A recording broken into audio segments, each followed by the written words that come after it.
songs. The Christmas song. Remember them? Dissing all over the place as usual. Absolutely. Dissing all his mum and everyone. Yeah, it's a little bit Christmas. of cussing in there, which they bleeped out, thankfully. Carl's in a bad mood already. He's been in about 3 minutes and he's in a bad mood, getting stressed. If you can't hack it, leave. What's the matter with you? No, I'm just saying. I was meant to enjoy last Saturday off and I didn't. Why not? Why is that our fault? Because you weren't here?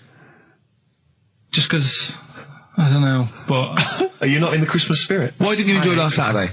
What did you do? I went all the way back up north again, right, because it was Suzanne's dad's birthday, right? I was busy last week, didn't have time to get him a present or anything. Didn't have time to get him. So I got to Euston Station, bought a card for him, which was a Christmas card, so he wasn't happy because he was saying it's my birthday, and I said, well, I won't be seeing you again.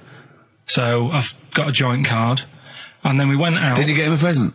Well, no, because we went out on Saturday night for something to eat at this pub that he likes. It was a nice steak and onion rings, right? Lovely. So he should have been happy anyway. Yeah. But... What, you paid for it? No. But you should have been happy anyway. Suzanne paid for that because it is her dad, right, not mine. So I said, all right, what can I do? I said to her. So she said, just buy a few drinks or something. Anyway, I didn't get around to getting drinks. I can't believe it. Didn't get round to getting the drinks. Right, so I said, right, I'll pay for the cab.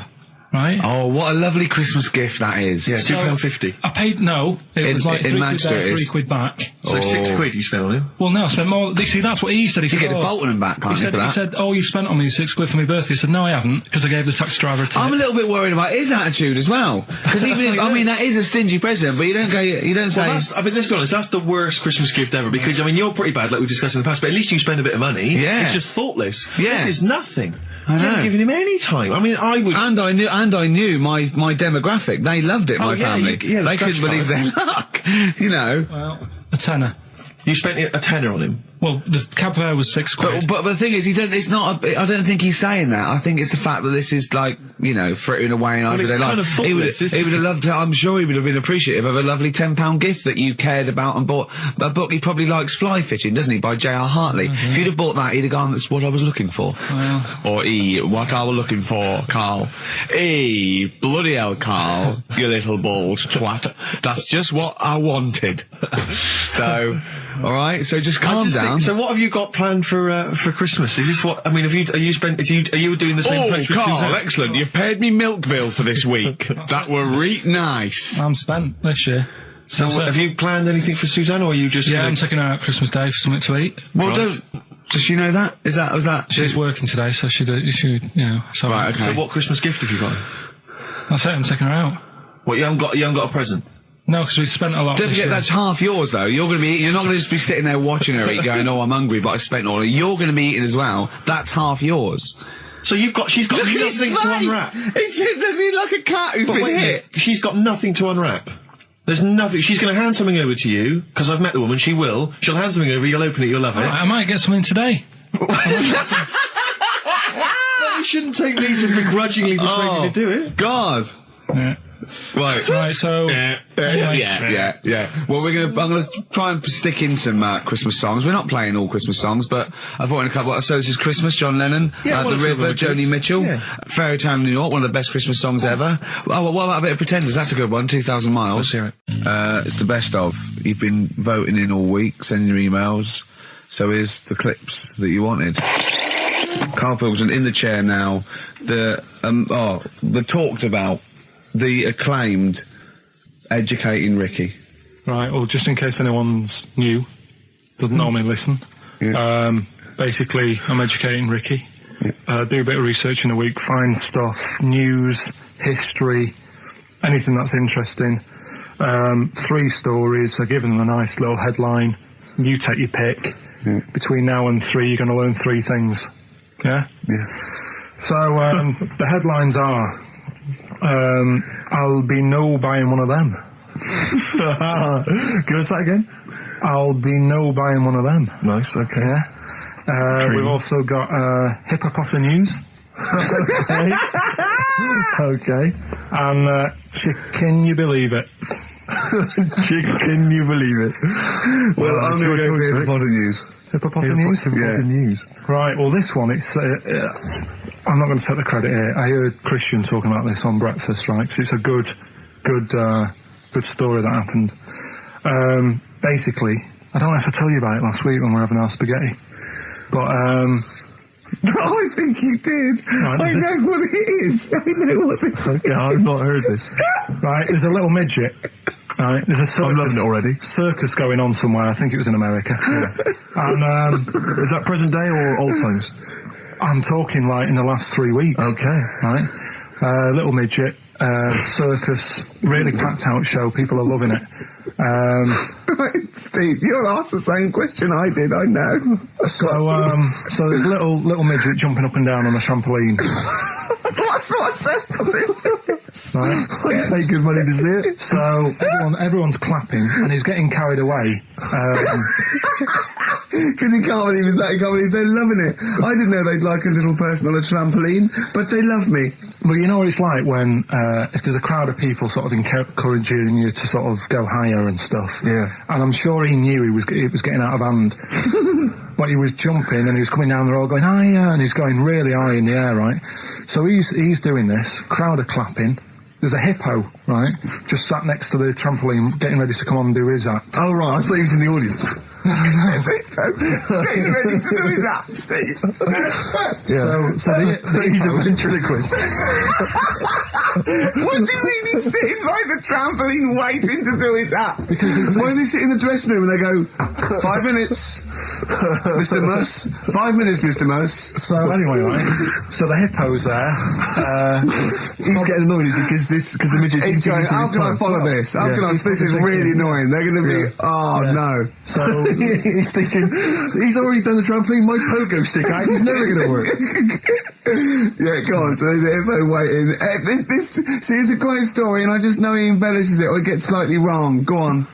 So there's a midget jumping up and down, the hippo's getting annoyed. The crowd are going mad, the midget's loving it, can't believe his luck. Although you think, he probably knows he's dicing with danger. Yeah.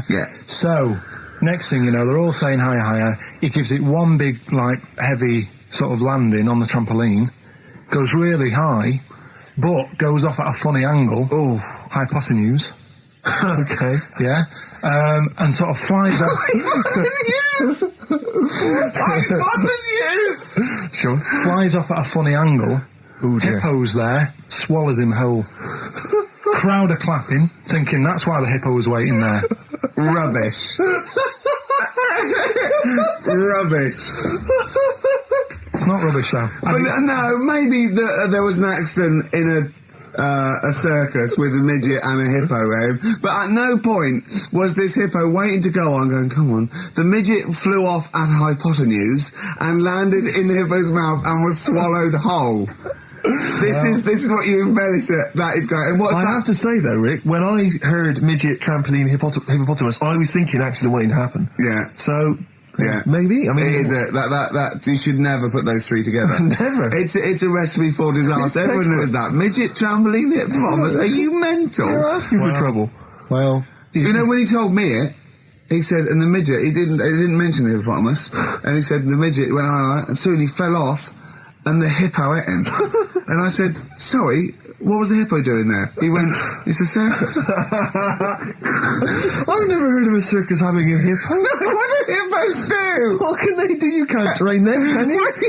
Aren't they, very deadly? They're huge, aren't they? You can't have a hippo in a circus.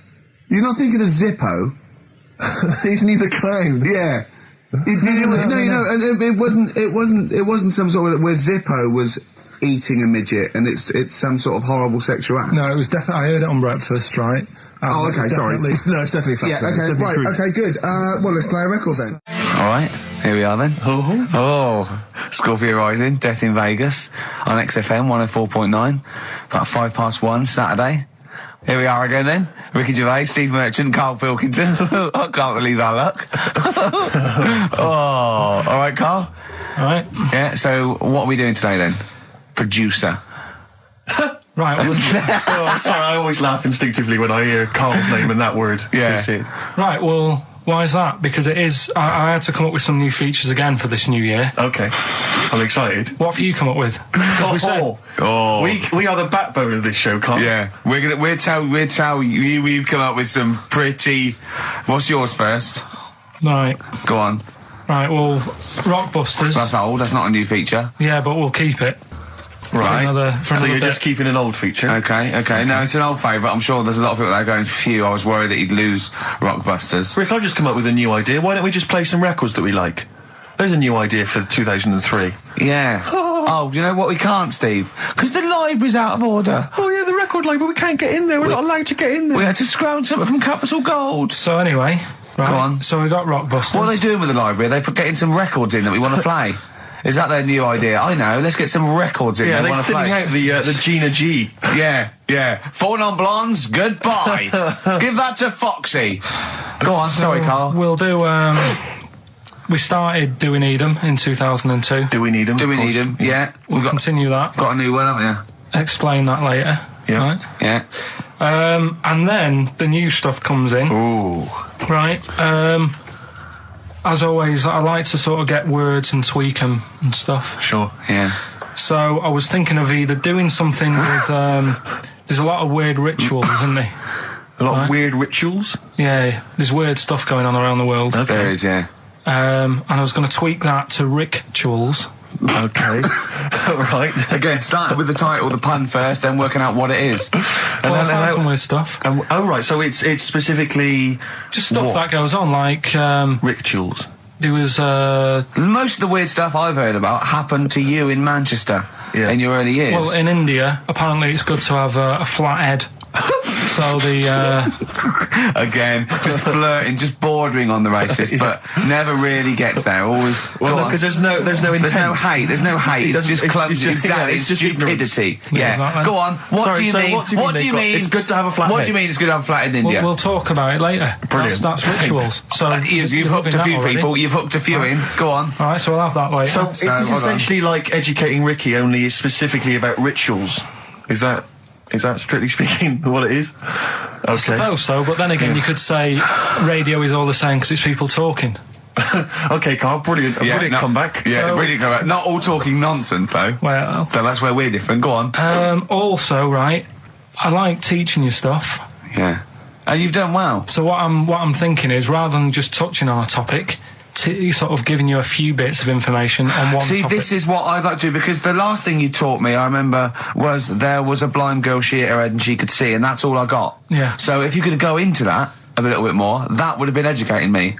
Well, today we're featuring stuff on World War One and Two, right? Oh, So that's that little title for all this little thing is, what do you think of that then? What do you think of that then? Play a record. So that's Rick, that. can I have just thought of a joke? Go on. What's the similarity between Lord of the Rings and this show? They're both rubbish. Travis, Level come through on XFM 104.9, Ricky Gervais, Steve Merchant, Karl Pilkington, etc. Got some great tunes actually lined up. Excellent. I've brought in some Amy Mann, some Neil Young. I'm playing my favourite Clash track. What have you got for us, Steve? I got a dynamite hip-hop tune by The Roots, which I think you'll enjoy. Love it, love it. Got a little bit of Joni Mitchell, maybe swing that on later. Oh, excellent. I nearly And, brought in some Joni Mitchell. Good job I didn't. yeah, exactly. Well, it wouldn't I'm make any sure difference. It wouldn't make any difference. No, we We'd would have probably played- played yeah. yours, and then Yeah. I'd have been Fine. told to Go away. wee, flee my ear. Carl, what have you got lined up for us as the producer? Right, well, Rockbusters. Been off this week again? Has he? Yeah. Another week off? Another week off, yeah. Yeah. No, I didn't have a full week off. I had 3 days off Yeah. because I was working all over Christmas. Yeah. And still didn't stop working, preparing stuff. You've got a nice load of prizes there that I've sorted out. I had to come in especially to sort that out. Yeah. Rockbusters. Did you will rifle continue. through the drawers up at Capital Gold instead of down Yeah, here? yeah. Rockbusters, we're still doing that. Yeah, you're bigging it up. Yeah. He's bigging it up. Yeah, still doing that. We've got that. Last week, we sort of changed Educating Ricky a bit. Just a little Don't bit. say we. I don't want to be incriminated in it. Well, changed it in a sense that rather than giving you too much information about different things, it's hard to sort of keep it all in. Yeah. I'm giving you sort of information on one thing. So last no, week. because some of your stuff was a little bit too intense. My favourite story was there was a blind girl, she hit her head and got better, and I couldn't take all that in at once. So you should really ration some of the education. We sort of Wasn't started last week war-related stories? Yeah, it was What do you think of that then? What do and you it think was of that? Sure. 3 things. And it was the French battle. Going over the top was John's got a moustache, which you think was ambiguous because someone might have said that anyway. Well, look, you've remembered it, so it's working. So we'll be doing that, and last week Loads of French people have just gone to war who were listening to this. Yeah. you said you wanted to learn some science this week. Did I? Yeah. so the title this week for that is I Said I Would Sort You Some Science Out. Acid, because that's... How long did that take you to come? Listen, well, you know, look, people love Karl. There's comedians come to me and go, Karl's the funniest man. They absolutely love him, right? But I think we're only seeing half of it, right? If we can get him on television, his face then, when he's told me that title, was like a child at Christmas. Yeah. He was so proud of it. He was excited what I was it was brilliant. It's a bit like when a child's drawn a picture in art class. You know you've got to stick it on the fridge, but you basically think it's crap. Yeah. It's very much like that. All right, Karl? Is that good? Yes. So we'll be doing that. Do we need them? Mm-hmm. Yeah. Have you got another one? We have got another one. Looking at snails this week. Do we need snails? Do we need Because I know you're not a snails? fan of snails, are you? Well, after a bit of research, I found some good stuff out about, like, they sleep for 13 years, some of them. Yeah. And that. So we'll be looking into that You later. tried that one, didn't you? I know, yeah. We've got Ritual, Yeah. which is something that I told Ricky about. Yeah, well, last week's was brilliant. It's was good it? to have a flathead in India. It's good to have a flat head in India. That's brilliant. Yeah. Well, I'm that's about gonna it. That's- I'm gonna just play one of my favourite Smith tracks. Can I just make a request? So I'd quite like, if we've got time, to bring back, just for 1 week only, White Van Karl. Sure. Because there's some quite interesting topics this week. Oh, there's things happening in the world. There's some Karl things doesn't think there happening. is. No. There is a light that never goes out. The Flaming Lips. Yoshimi battles the Pink Robots on XFM 104.9. I'm Ricky Gervais. With me is Steve Merchant and Karl Pilkington. Good morning. I'm going to be honest. I'm going to own up straight away. I've done very little work towards this show this week. I'm a little bit You busy. surprised me. Yeah. So I apologise if it sounds a bit sort of... Thanks for being honest, though. Rick. Well, no, I don't want people to go, oh, no, that was a bit shoddy this week. I hope it's not going to be that every week. Yeah. So it is because I've done very little preparation. Okay. So... Right. You know, Whereas normally... You'll probably have to help me out. All right. You have to do some of the work. Karl, you might have to help us out a little bit as well. I don't know, but I mean... Because I know Steve's done nothing towards it either. So... the onus is on you a little bit here. I love the fact that it's still listed as either Ricky Gervais or Ricky Gervais and Stephen Merchant. In the, you know, Essentially, we don't need to be here, really. no, but I know now people listen for Karl. Everyone I've spoken to, for people on buses, to comedians like Ross Noble mentioned you the other day, and that they go. People on buses? I've never been on a bus. You for haven't been on a years. bus No. for like 12 years, Yeah. have you? I know. People on buses. I don't know why I find that so funny. I just know the idea of you being on a bus. The idea of you I'm handing not over on your a bus. fare. They're shouting out from the window. Right. They're going, "I love Karl." Right. Yeah. I'm walking along. How much is it on the bus? 20 pence. No, come on, seriously, how much is it? One adult for Terminus, please. I love the fact, they do that thing where, like, if they're interviewing What is it, Paul 50, Newman or 60 someone p? famous... No, it's quid, isn't it? It's a quid. They always say, how much is a pint of milk? And that's supposed to prove if you're sort of still in touch with your roots or whether you're too big a celebrity. Yeah. You've got no idea how much it costs on the bus. Quid? have you? It's not a quid. 120. No, it's not 120. Pint of milk, about 50p. 30p. Oh, brilliant. Wow. Well, because it's fascinating because you gave this stuff up before you became a celebrity, didn't you? You were always lazy. Because people always say to me, like, Ricky seems a bit obnoxious. Who says that? Well, no, they say, No. Who comes up to you and just says that? The guy on the tube did it. I swear to God, it came up. He said, I was watching an interview with Ricky. He said, he's not a nice piece of work. I went, well, he said, no, I've got friends like that. And it's like they're always talking, they're a bit irritating, and you sort of let them off because they're your mates. But I was going, well, hang on a minute. He went, Well, fair two enough. things. It's sort of my job talking, and being interviewed, essentially you do have to talk. Yeah, So yeah, if about that's- yourself. If that's his only criticism, then I'm not too bad. No, he didn't think you were funny either. So. In fact, he had a whole list. Well, I say a list, a petition. It wasn't Dickie Anderson, was it? It wasn't Richard Anderson. I hope he's listening. He's our biggest fan. I'll tell you what, Mock Turtles need a remix by Fatboy Slim, don't they? Mock Turtles, it's Yeah. a great tune, but I'd love to hear it remixed. Yeah. There you go. Feeder, just the way I'm feeling. XFM 104.9. I'm Ricky Gervais, Steve Merchant, Karl Pilkington. We've got a great show lined up this week, haven't we? Go on, what have you got planned? Well, I've got songs from David Bowie, Thin Lizzy, Gene, AC/DC. You heard Feeder there. You got, Smiths, all that. We got a great feature, a new feature. We spoke to Karl in the week, and we worked out a new feature where people are gonna give him sort of like problems to solve. There could be scenarios, there could be management scenarios at work, you know, problem solving, things like that, organising things. He's a very good organiser. So I'll tell you what happened. He's dropping Do We Need Him because he's getting fed up with scientists. He thinks there's a conspiracy and they're getting together and they're never going to lose an animal. Right. So he's just fed up with that. Rockbusters, we've got some great prizes. Well, have you seen them yet? Nah. Be careful. They're not going to be great, I just peeked in, and all I'm going to say to you is Fools and Horses Christmas special? Not the little one with the little car. With the little car, yeah. Brilliant. That is excellent. Karl, what have you got to say for yourself? Hold on, it was a rollover, wasn't it? Because you really mucked up Rockbusters last time. What was he doing? It's saying FP for the whole thing. No, FD you were saying, and it was Frida Payne. Have you written the clues down this week? Because that seems like an obvious way to improve this. Yeah, I'll write the clues The week before he couldn't remember what the answer was. Yeah, yeah. Yeah, but, you know, you learn by your mistakes and that. You don't. Well. So Shall yeah. I give you a little taster? We were having a pizza in a pizza establishment. When was it? Wednesday or Thursday? Yeah. And he was going, I'm a good organiser, I'm a good problem solver. Give me any scenario, right? Obviously he didn't say scenario.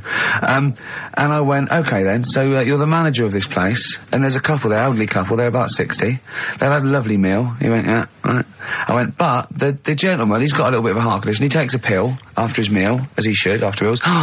He's only taken Viagra. Oh. And now he's stuck in. Wedged in? Wedged in. We've all been there. It's gone, and it's stopping him getting out from the table. Yeah. So what would you do? He went, what? He's stuck in because of his dick. I went, yeah. He went, right.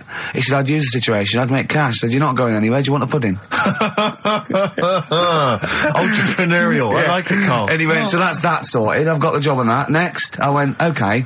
You won't believe it. Next day, there's a little problem in the toilets. Two gay men were having sex and they got stuck in each other. Yeah.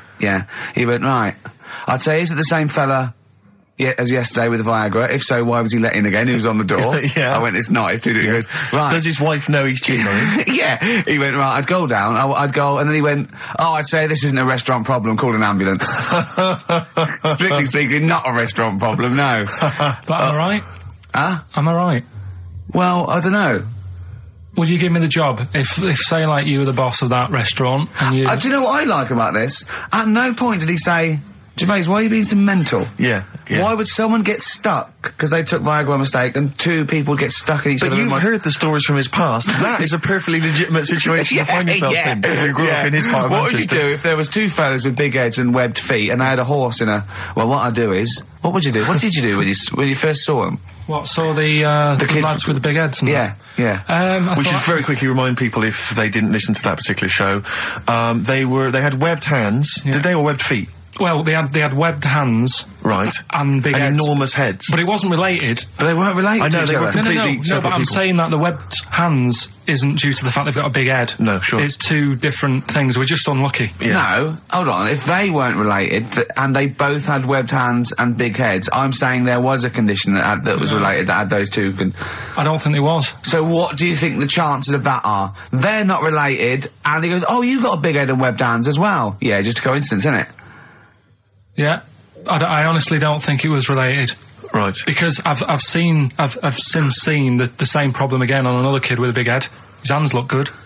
Right, so do you think the big head is just a separate issue? Yeah, it's a totally different illness. It's like having a headache and a cold at the same time. Right, so yeah. not always connected. But the weird thing is, right, looking around in the week at weird stuff on the internet, there's this woman who's got a big head. Oh, yeah. And, she was fed up with it because when she was walking down the street, it was so big, she couldn't hold it up. Right. She couldn't hold it up. Oh God. Okay, shut up. So when she was walking, her eyes were hurting because she had to sort of look up all the time because her head was that heavy. Her chin was sort of balanced on her chest. Right. And she'd have to peek up, yeah. So she goes to the doctors, and this was after years and years, and said, I thought I could put up with it, but I can't. How big was her head? It's big, Rick. I don't know if it was like big because there wasn't a picture. I don't know if it was just big or a lot of bone.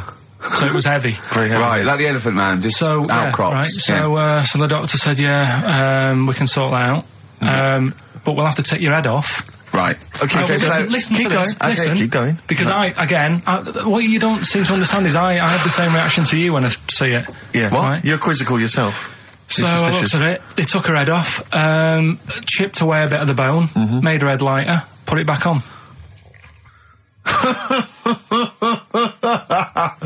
Right, play the Smiths.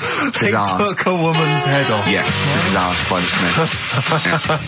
And if you'd like to ask Carl something, details coming up soon. Proudly drawn boy, born again on XFM 104.9. Here we are then. Ricky Gervais with me, Steve Merchant, and Karl Pilkington. Raring to go. He's a bit grumpy, Carl. Woken up at 8 Because he's o'clock. from the north. Yeah, because he's in London. Yeah. And London's rubbish, right, isn't it? Oh. Working you can't even get a Band-Aid in London, can you? Or grouting. In Manchester, I could walk to the next shop and definitely get some Flash, or maybe some Vim. You can't get it down here. You gotta go to a trendy bistro, haven't you? Carl, why are you grumpy? I told you before, I'm just a little bit tired today. Because he had to get up, but the builders next door woke him up. No. He's always going about his hours. Those builders probably got up at 6. Yeah, but to I get can there at understand builders who get up early because they're building outside and they've got to get the job done before it gets dark. But he's working in someone's lounge. If it gets dark, put the light on. It's not a problem. So why is he starting work at like 7 o'clock in the morning? Well, because the builders get paid by the day, and if you get a builder there and go, I'll just do 11 till 3, he's not going to go, I'll tell you what, love, just give me 40 quid. I didn't do a whole day. It's a day's work, isn't it? So you want to get the most out of them, don't you? Plus, he probably wants to finish early so he can have a good night out. Yeah, it's a Saturday night, you know what I mean? He wants to... Yeah, he wants to get at least 15 pints in. And he was cheery, I bet he was whistling and, dancing around and tapping, so I don't know how you can be annoyed at that. Why don't you get earplugs? I don't like the idea of earplugs. Why? Because I live in a flat, so it's not as if I'm looking after my house, right? I know. Already, I've lost you. No. That wasn't even a whole sentence, and I don't know what you're talking about. No, but what I mean is, if you live in a house, right? You know that you've turned the lights off downstairs. You know you haven't got a frying pan on, right? Right. Okay, So, not really. Keep him going. But I live in a flat, and I don't know what the other people are like. There might be some daft people in there who God, don't, imagine that. right? Who don't turn stuff off. Now, if I have earplugs and the fire alarm's going off, I'm not going to hear it. I'm going to have a good sleep, but who knows what could happen? So I don't like earplugs. It's not safe. Okay. If you live in a block of flats. But I think you'll find, because I've used them, I think you'll find that a fire alarm will cut through I the wear them earplugs. sometimes if it's noisy or I want to go to bed early or something, and I hear my alarm clock, and it goes beep, beep, beep, beep, beep, beep, beep. It's All right, that then. loud. Okay, well- and a fire alarm is deafening. All right. So we've talked in the past about snails who sleep for 13 years. No, you have. That's never been confirmed. In fact, the expert hadn't heard of it. Well, they do. Okay. I read it on different sites. Okay. So how much does it take to wake them up? Got you. What do you mean? Well, they sleep for 13 years. Yeah, but it's probably. But I don't know what you mean by sleep. It's not the same sort of pattern that we have in a mollusk, is it? There's different. What is sleep? It's when you're sort of shut down, and But they can estivate. They can actually literally no, but shut they didn't down. say that. They said they sleep for 13 years. And I mean, have you ever had like more than 10 hours sleep? Yeah. Feel really groggy. Well, no, I feel good after 10 hours sleep. I feel rough. I just was thinking what a snail would be like. Be like, oh. Be even slower than normal. Be even slower than you. Play a record. Well, anyway. Email in if you know what on earth Carl's talking about. Ever. Chilly weather. Why not put on a cardigan? That was the Cardigans. And for what it's worth, a lovely tune there. Oh, that's a joy. We should definitely talk like that more. XFM 104.9. Ricky Gervais, Steve Merchant, Karl Pilkington, all right? All right. Yeah. Well, we got a jam-packed show today. We got so many features. We got more features than Carl's got on his face, which is about the same as Morph. Yeah. Very few. It's just really a head, isn't it? A little. That's where I've seen him before. More. On Take Heart. Yeah. We've got Rockbusters. That's Have we? still No, going no strong. more feelings on that. No, Fair but enough. he's said he's going to buck his ideas up. We've got chimpanzee that. Carl finds an amusing monkey or ape related story. We've got Carl in a film again. Right, excellent. Yeah, we've had a lot of Look, great response from that, Carl, on the internet. It was on the my email. favourite thing we've done. People raving about that. So And, what's, can we say what the film is this and week? excuse my French, we've got some bloody great music. Oh, pardonnez-moi. Wow, I don't know. I don't speak French. I would translate. Well, I'll just give you a taste. We got Oasis, Cardigans, you just heard there. We got Lloyd Carl. We got a bit of Pretenders coming up. Eminem, Feeder, Coldplay, all the greats. Can I play you some TJ's Fan Club later? Yeah. What should we have now? Oasis. Go on, Yeah. Brilliant. White Stripes, Dead Leaves and the Dirty Ground on XFM 104.9. I'm Ricky Gervais. With me, Steve Merchant, Karl Pilkington. We have got a great show lined up for you. Absolutely. Today it's just, Valentine's weekend, some love songs, Ooh. we've got some chat, and of course the competitions. I'll tell you what, I was walking here today, and the West End is crammed. There's helicopters, there's police, there's about 1 million people sort of just milling around, standing around with placards and stuff. I don't know what they're doing, but they've got too much time around. They need a war. You don't read the newspapers, do you? Boring. Ooh, those boys can rock there. That's the Guns with all their roses. And Sweet Child of Mine. On XFM 104.9. I enjoyed that. Yeah. That was good. It rocks. I hope the audience was playing it loud, like us. Yeah. Ricky Gervais, Steve Merchant, Karl Pilkington. Well, look at him yawning. How rude is that? Carl, what's wrong with you, man? Have you been up late? A little bit. Girlfriend was away, wasn't she, yesterday? Yeah, I always have a problem with that. I always have, because you don't go to bed, do you, early? Do you know what I mean? You sort of think, I just always find that thing that if, you know, you're used to living with someone, Yeah. one of you will go, let's go to bed, then you'll go, alright. But when you're on your own, you go, You just forget to go to bed. I just stay up. Okay, stop eating now, Carl. You've ate all the food. That's just a plate. All right. Okay. Yeah.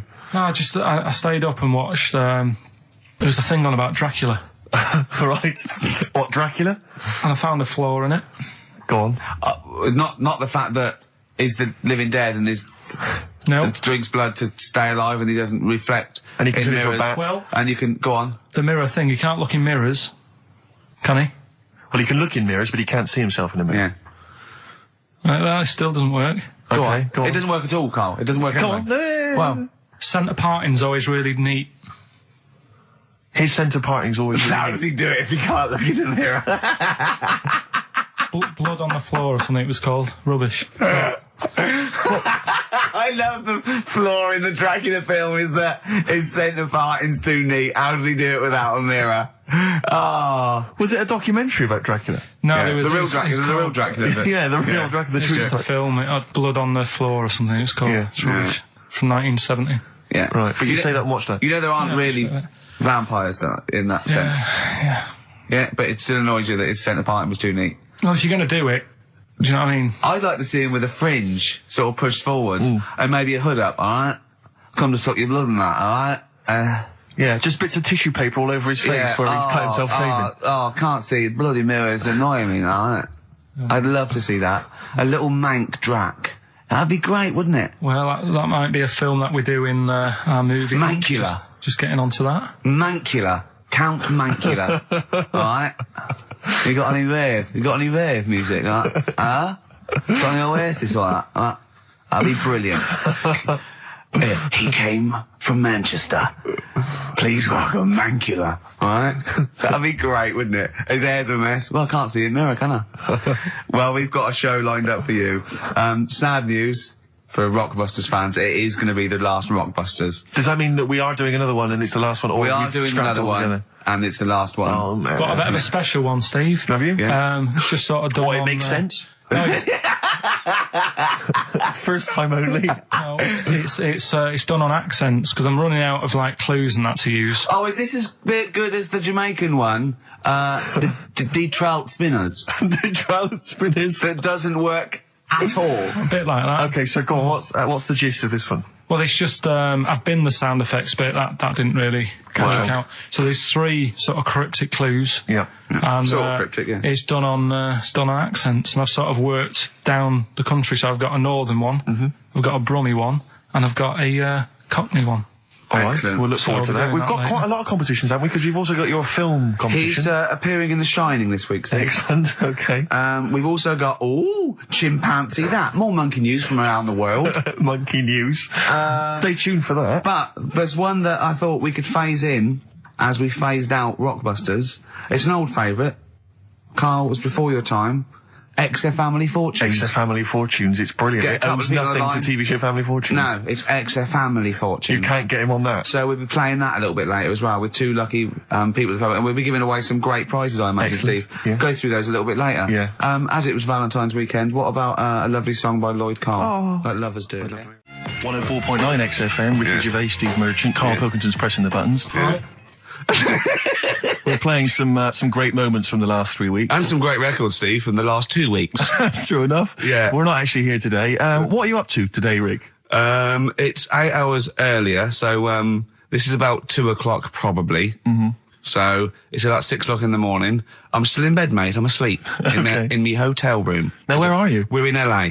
Los Angeles. Yeah. City of Angels. Rick. Yeah. City of Angels. Yeah, and so that's what we're doing. We're doing stuff like that. That's why we're not here. We're not here next week either. So next week is the best of this week. What?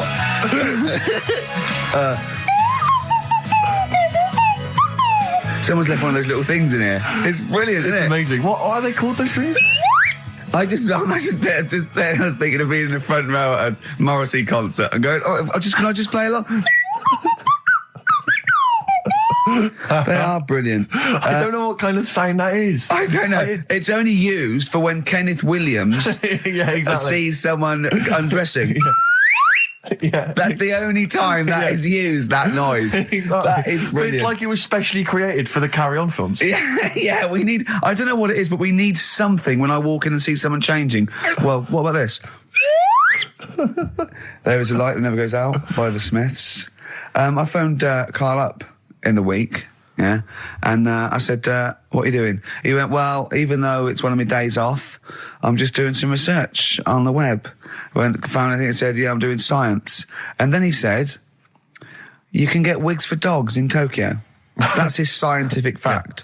And I went, what do you mean? Dogs, if they need a wig? I said, if they need a wig, what? Dogs going bald? And he went, like, this is fine to him. He went, it's a stressful city, Tokyo. The world's all right with Carl. He's always got an explanation. I've only ever seen him confused once. When in Edinburgh, he looked out of his window one day and he saw a bloke putting a parking ticket on some rubbish. Yeah. And that genuinely confused him. Yeah. He couldn't work out, could you? It's a bit weird, isn't it? And the woman breastfeeding her 8-year-old child. You didn't like, did you? I don't like that. But the what's the name? Animals with wigs. I kind of thought, after I put the phone down to you, I kind of thought about it, thought, yeah, it's a bit daft, that. Are you sure he's not the ageing pop group? No. The Animals? But when you think, have you ever seen like a bald pet? No. It's weird. What do you mean? Because my mum, we had a cat, we used to get through loads of cats because we lived on a... Oh, God, it started early today, isn't it? What do you mean? It's only 10 past Just one. because What we are lived you doing? No, Running we a lived, restaurant? we lived on... Oh, God, what do you mean? No, we lived on like a main road. Oh, yeah. Right? So Yeah. we used to get through a lot of them. My dad It was kept their saying, risk. stop wasting money, it's not Stop good. wasting money, not wasting cats. Right, so anyway, we had this cat that was ill all the time. And It's just bag of nerves, probably. Yeah, malingerer. Yeah, I'm terrified. I'm going to which house? Rome. Oh, God, bloody hell. Rome. Don't let me go to the Pilkingtons.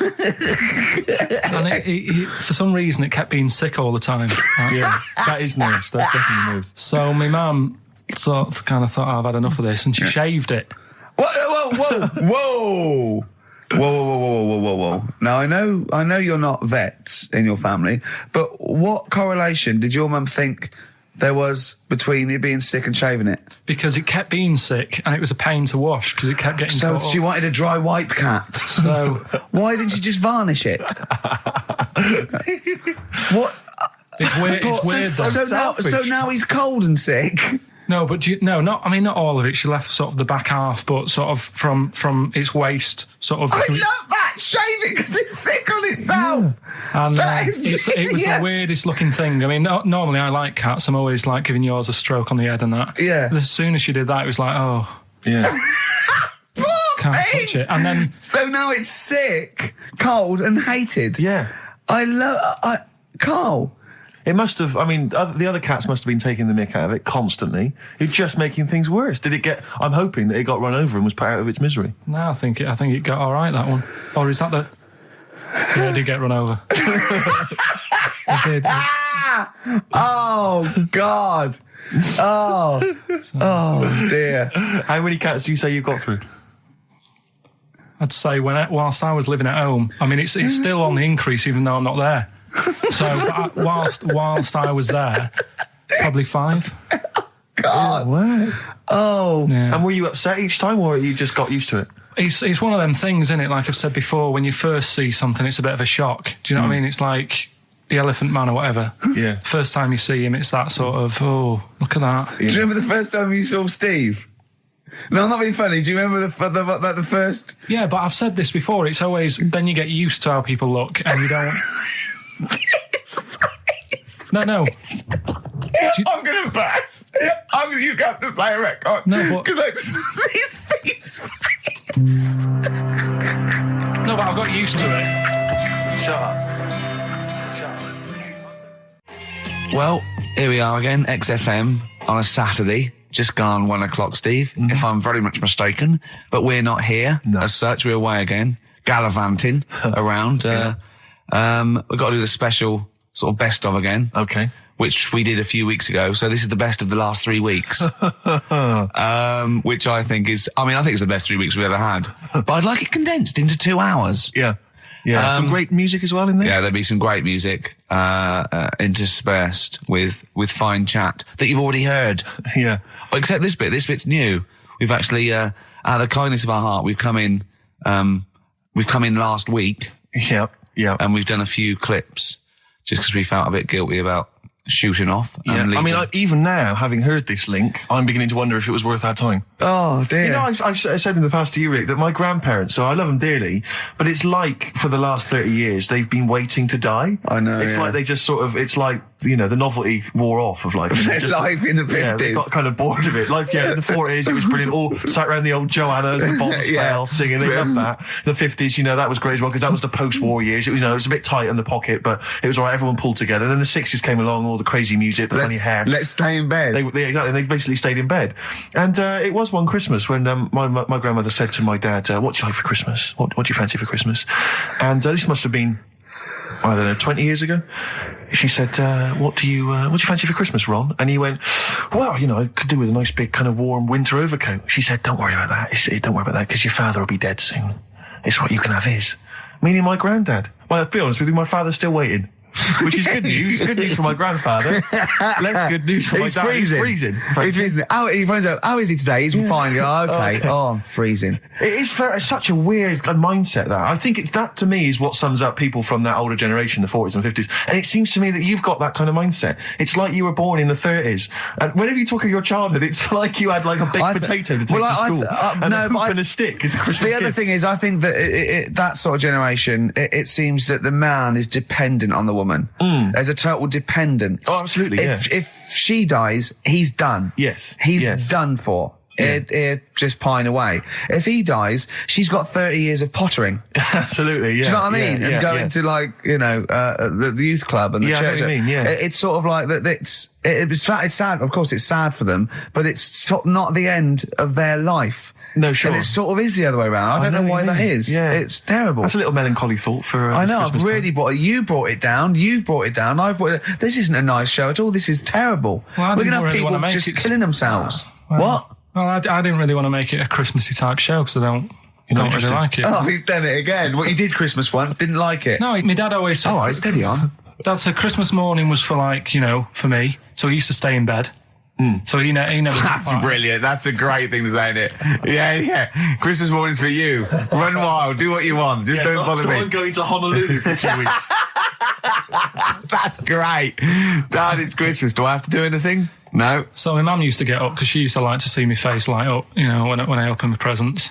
And then... to give fireworks. And then... then I'd have to go to my bedroom from about 6 o'clock onwards, because, like, my mum and dad were into having big Christmas parties, and I wasn't, like, old enough to go. Right. So they'd say, right, you know, you've had your fun there, you go up to your bedroom, stay in there. Really? Yeah, I remember one year, right, I got a train set, that's what I wanted. Yeah. Right? It's brilliant. Playing with it all day. I thought, I don't mind about the party, I'm happy staying up here, playing with this. Brother comes in, he's had a few, right, he's going, yeah, give us a go on your train. How old is set. he? He's a bit older than me, so he might have been like, let's see. Well, let him be must have 18. Yeah, probably about 18, 19, And how old something were like you? that. I had a train set, so I don't know, about 14. something like that. Yeah. Right, so I'm playing on that, loving it and stuff. And then he comes in and goes, oh, give us a go. He turns the transformer up to like 14. He went really fast for about 5 seconds, broke it, and then he went back downstairs. Wow. So Christmas, I hadn't even got to Sounds Christmas like Day. the Conservative government with British Rail. Satire, that is. Satire, Rick, I just thought that there's satire. It's If there's any saying- satirical if there's- shows listening or it doesn't work. It magazines, doesn't work in any way because there's the analogy falls down. No. Apart from there being a train. think it through though. British Rail was trains, Yeah. and the government broke the trains in many. Well, they didn't break them, like not officially breaking them, but they kind No, of. it does work. It's perfect. Oh, I'm pretty pleased with that. And I can't. And no one's asked him to be on. Have I got this for you? It's weird, isn't it? 'Cause it's strange that when Yeah. you've got a satirical mind that's as quick as that. Yeah. All And right. he's broke your little train set. So what did you do? I just like watched telly and had some sausages. I bet you were happy with that, though, weren't you? Oh, it's a bit annoying though, isn't it, when your main present of the year's been broke. And did then, it ever get it fixed? No, that was it. Put away. I'm intrigued why your parents wouldn't let you come and join in the festive fun. Was it like really debauched down there? Was it like eggnog everywhere? And Well, no, but I mean, that's fair enough. 6 is a little bit early, but I just think, you know, if you're a kid, you know, he had his fun, put him to bed at 8, maybe. And do he you think won't. so on Christmas Day? I thought that was a day for family. Well, not if there's a party going on. And Well, then don't have the party on the Christmas Day. is Well, my point. that's another option. Yeah. Your parents are weird, aren't they? A strange breed. Well, I think that was the year, right? You're talking about buying presents and stuff. I think I did treat my mum to. I didn't buy my dad anything. I think that was like when I got a bit older, he used to get me dad something because he wasn't that bothered anyway. No. So got me mum. There was a cheap shop, right? Of course. Thank God for that. Called Snips. Right? So I went in there and I thought, let's see what I can get her. And remember Victoria Plum? I don't think so. Well, it's like a fairy character. Right. Right. I mean, mum's into gnomes and stuff. Right. So I thought, right. She must be pleased with you then. Victoria Plum. I was thinking, is that one of the neighbours? Is it like a brandy Do you liqueur? remember Victoria Plum? Victoria Plum. Victoria Plum, yeah, it's like a little fictional sort of character, right? Okay. So I saw it, I thought, yeah, she'll love that, right? So I did my paper round, saved up for 2 weeks, right? Oh. Got that sorted, went to Snips, bought the Victoria Plum. Next day, I'm in town with her, right? So I think, I know what I'll do. I said, come in here a minute, right? So we go in and we're looking around, and I tested her, right? I went, look at that there, that's all right, innit? And she goes, oh, it's bloody awful. Oh, Carl. Oh, Carl. Oh, God. So then Christmas Day comes. I said, don't bother opening it. She said, no, why? I said, Oh, "Don't." no. Why did you still give it to her? So, well, it was too late. I'd already bought it. Oh, Carl. So she opened it and I was like, and she said, oh, that's nice. I said, why are you saying that? I said, the other day, she said, it's bloody awful. She said, oh, no, I thought you were pointing at something else. Oh, no. So that's why I don't get anyone anything anymore. Oh, God. Play record. Oh, God. Oh. Beautiful day. You too. To kick off the show, Steve. Absolutely. The Ricky Gervais Show with Steve Merchant. Hello there. And Claire Sturgis. Hello, Indeed. boys. Carl's ill. Well, he's not here. I mean, I never believe people when they're ill. I think they're always malingering. I never take any days off work. I just think you can drag yourself in unless it's life-threatening or... To be fair, Rick, can I just stop you there? It's not so much that you take days off as you'll just suddenly decide around lunchtime that you've overeaten and Yeah. you need to go and lie down. But I'm my own with boss. a cold compress. Yeah, and but a I'm my Swedish own... masseuse. I'm my own boss. Yeah. So it's In not a so much you darkened take days room. off. It's not so much you take days off as you never actually do a full day's work. Yeah, You actually exactly. prevent that straight away. I never take that hour and a half off a day. Exactly.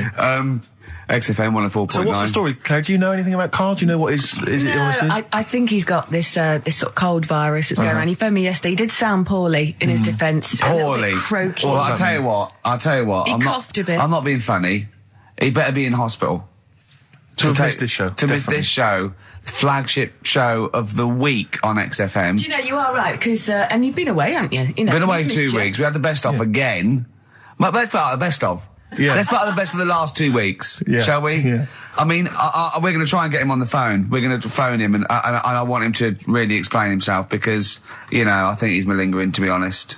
Well, he So- phoned me in the week and he said, Steve, don't forget, there's a documentary on Friday night about Oliver the humanzi, the human monkey. He said to me, it's gonna be brilliant. And it wasn't. And it wasn't brilliant. It was- I especially stayed in and watched it. I taped it and watched it afterwards, and I've never seen so much hype and desperation. They kept showing the same clip of this chimpanzee that walked upright like a lot of chimps can. Exactly, right? yeah. It lost its hair, so it was half human, because all humans are bald. Yeah. So that's the half human bit. It didn't have hair. I'm sorry, humans do have hair on their heads. Yes. The other thing was this desperation to go, could it be half chimp? No.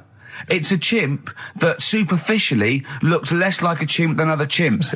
So Lee Evans looks a bit like a chimp. Is he half chimp, half human? Yeah. No, he's a human who looks a bit like a chimp. That's libelous. Yeah.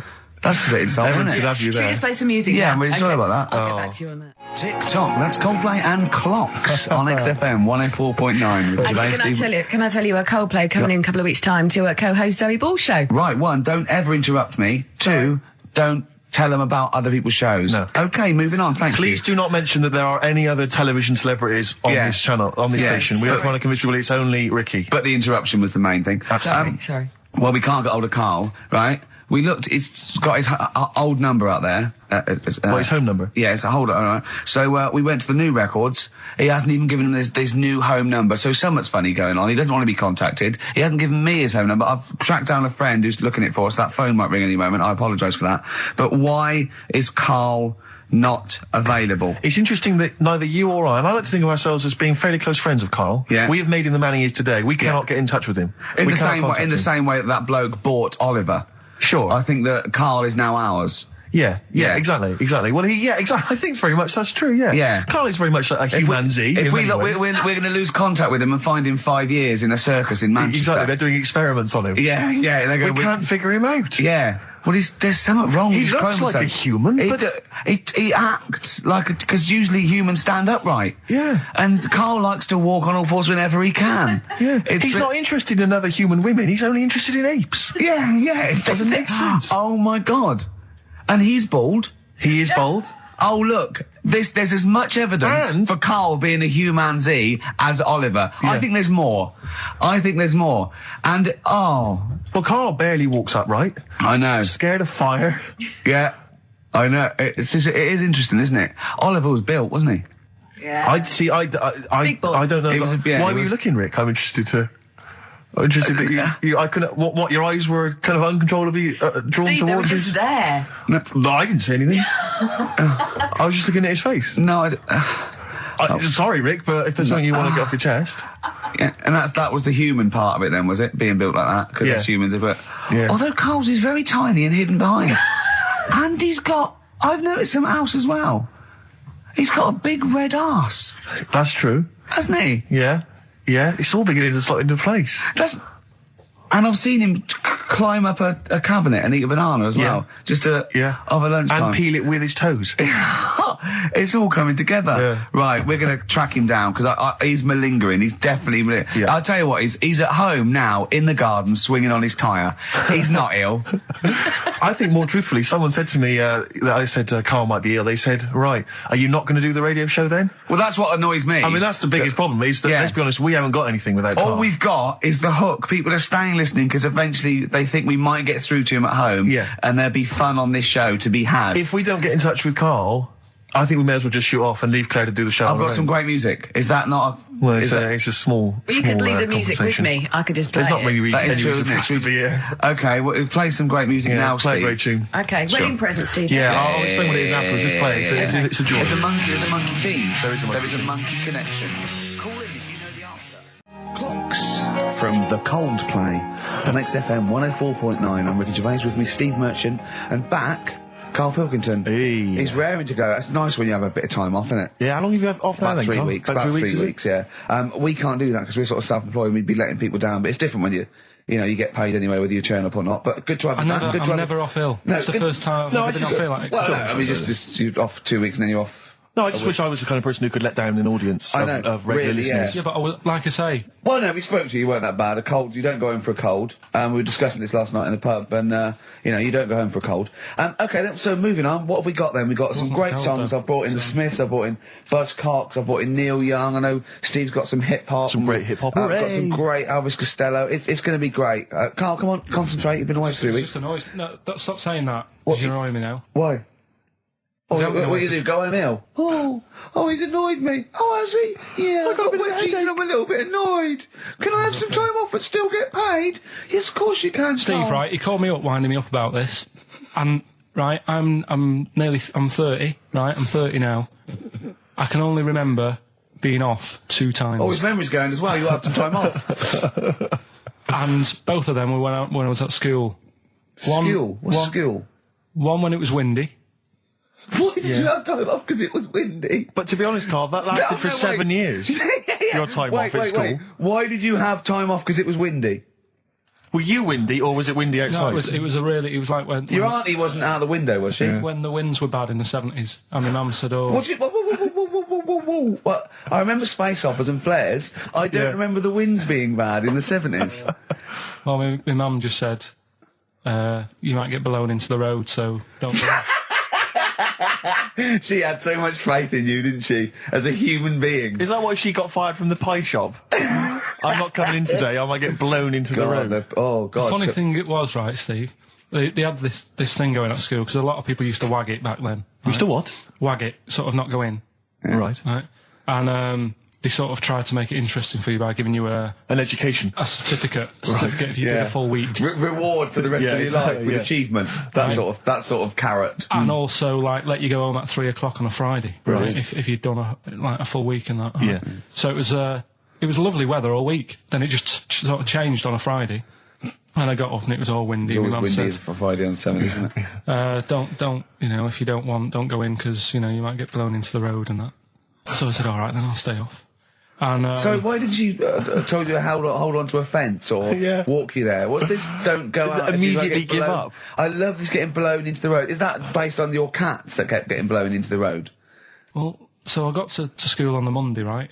And the teacher said, Took you a right, long time. today, to punish you, you're the only one who wrecked the whole week, right? Everyone else came in. You didn't. So everyone else is going home at 3 o'clock today. But you're not. Brilliant. Serves you right. And I wasn't bothered though. It was great because I said, well, you'll have to stay with me, won't you? And it was great. So all I did for half an hour was doodle and stuff. It was great that afternoon. yeah. And that was ages ago. That was like when I was about 8. And that's one of the times I was off ill. Yeah. So it was, but that wasn't even ill, that was wind. Yeah. Yeah. So Yeah, it's a bit different when you're to be honest with you, world though, Carl. You can't just not turn up because you've got a bit of a cold or you're a bit fed up. I mean, we had an appointment 4 o'clock Thursday, wasn't it? And he had to call it because I cancelled it. Meeting went on a bit late. Time management.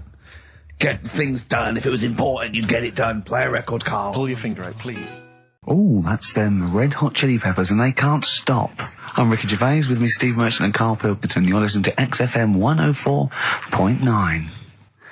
Coming through today, it's noisy again out there. It's a nightmare. A lot of people marching up and down. What's that about? Well, from what I can work out, there's hundreds of them, millions of them, and they're all shouting really loudly. What do we want? Peace. When do we want it? Now. What do we want? Peace. I want to go, shush. Yeah, We all want a bit of peace on a Saturday. Yes. Keep it down. Please, I can barely hear myself think. I know. And he's not listening. Tony's not listening. He can't hear you from there. You may as well give up. He's not listening. There was 1 million of you last time. It didn't do anything. Hey, but Steve, there's no attitude. You know what? I couldn't find Boy George's War is Stupid, so here's a bit of Dylan. Bob Dylan. The times, they are a-changing. The thing is, Rick, it makes me wonder if the times, are they changing? I mean, it seems to me that life's pretty much the same as it was way back in the 60s when Bob Dylan wrote that song. Got any idea what you're talking about? No idea whatsoever, You Rick. don't really know about politics, do you? Know anything about it. Don't even read the papers. Got no interest, really. Yeah. Not particularly. Informed my life's cushy. Got won some awards and stuff. Doesn't bother me. So, On a good luck serious to note, everyone. though, it is a bit worrying. I want somebody to put my... Do I have to get gas masks or something? No, because there are guys out there in Leicester Square today wearing novelty hats. If they don't sort this war out, then no one can. Okay, well, I'm not talking about it anymore. you would worry about it. I would worry about it. Well, you, maybe Steve. Why? Sort of people who are successful are worrying about it more than other people.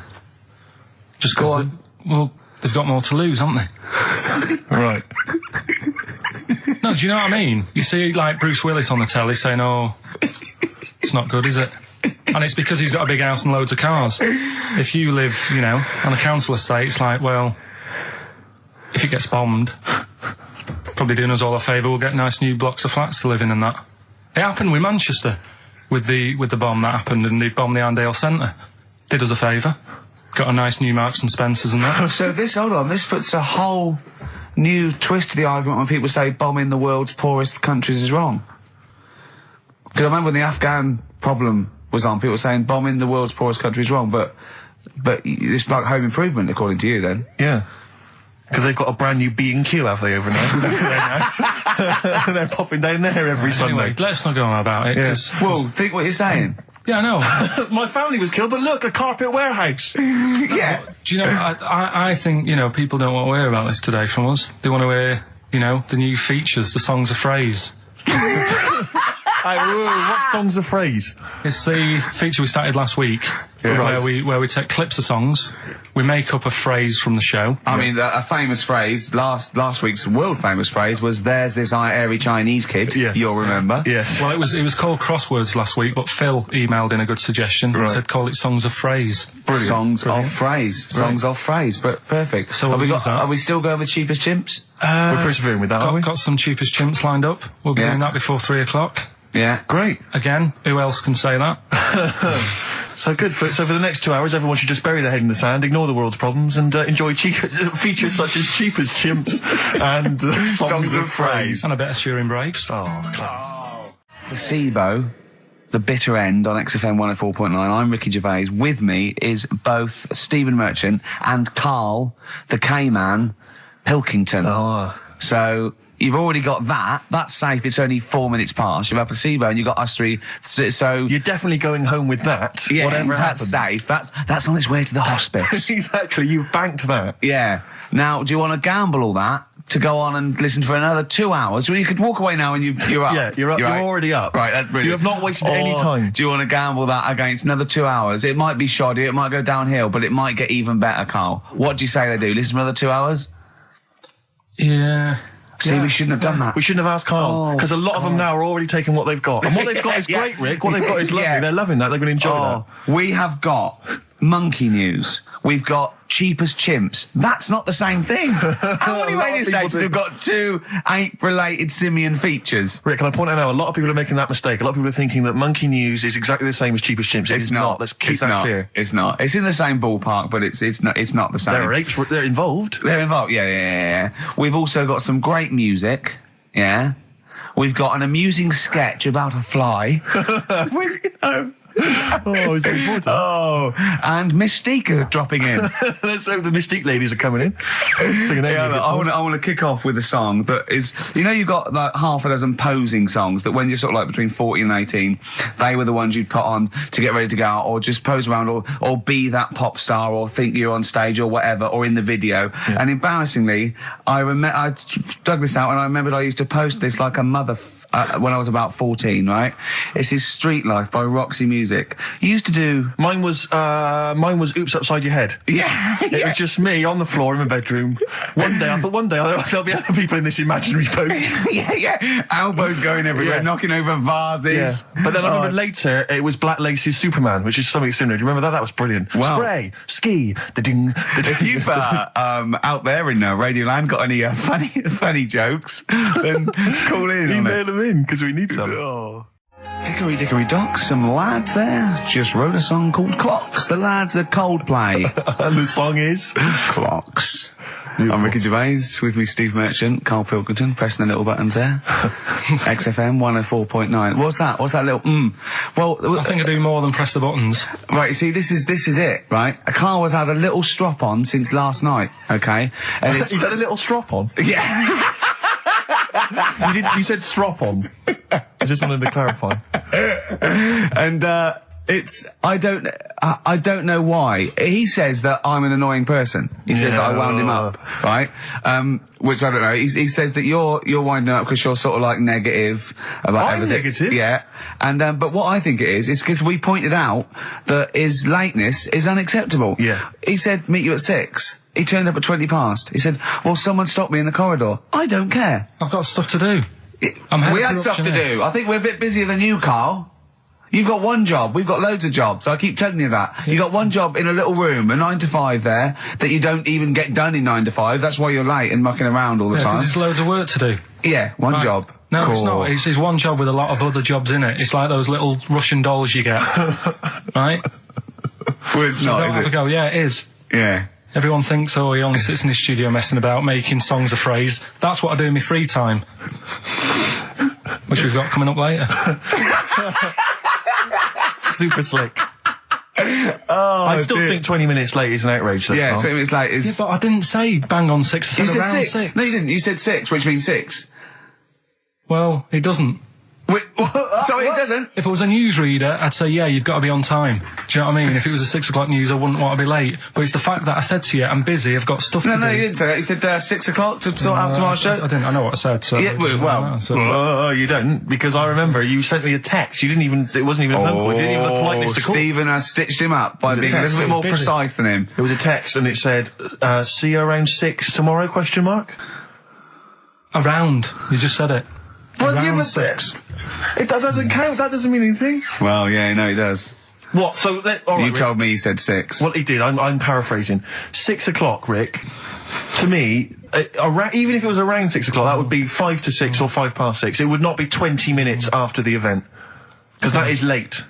Well, you've got nothing. You see, you haven't even got an excuse. Yeah, but then I turned up, right, and I said, right, well, let's not argue about this. Let's come up with some good new features, because we've been in Cheap as Chimps. That's gone today. Good news.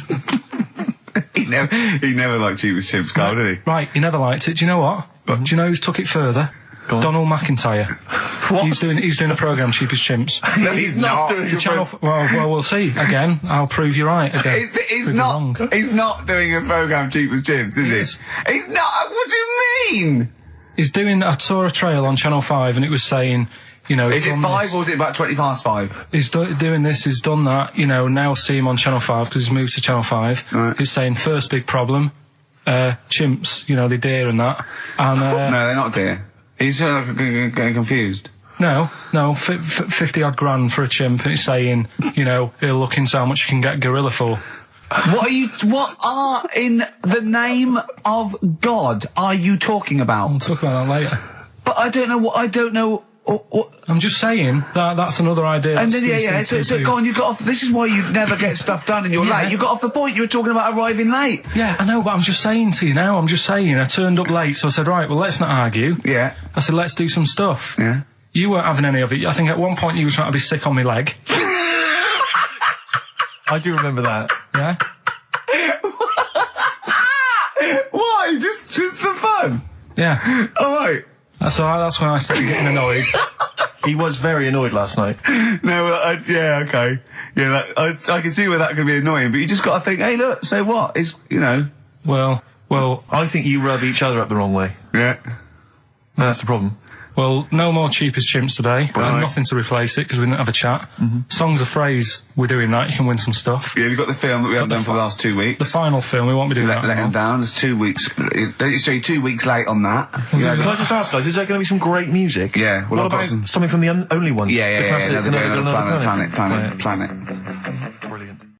Placebo, The Bitter End. That's the first single to be lifted from their forthcoming album, Sleeping with Ghosts, which you can hear in full on the XFM online listening posts. I'm Ricky, you cheeky little devil, Gervais. With me, Steve. All right, ladies, what can I get you to drink? What, you think I'm made of money? I meant half a mile or something, merchant.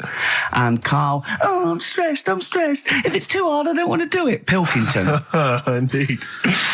Oh, well, it's nice to be back, Rick. Rick, I heard a rumour that you weren't going to be playing great music today. I'm assuming that's wrong. It is wrong. This is what I mean about the grapevine and just Chinese whispers. I'm not having it. There's some great music coming up. Right. I also heard that there was going to be some boring chat.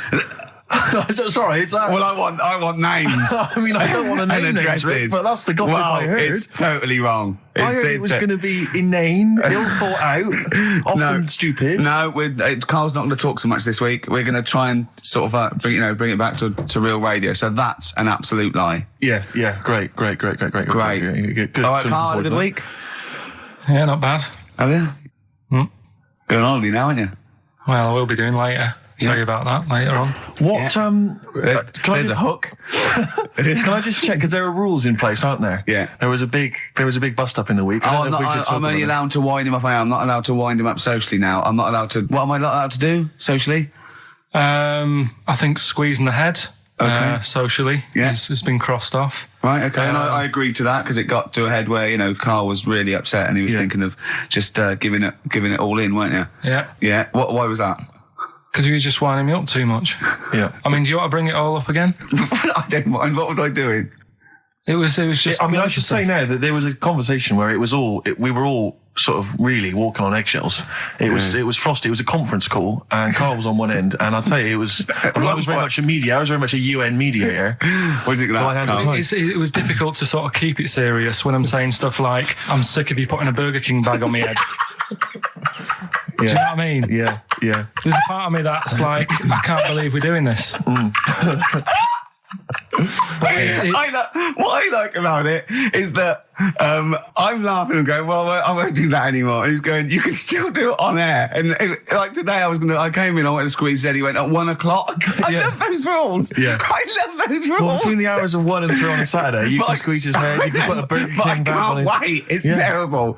Oh, dear. That all started last week as well, really, because I got in a bit earlier to do an edit for you on some track that had swearing in it, right? Yeah. So I get in early, he comes in, first thing he does is go to sort of squeeze me head. And my reaction was, not now, do it later.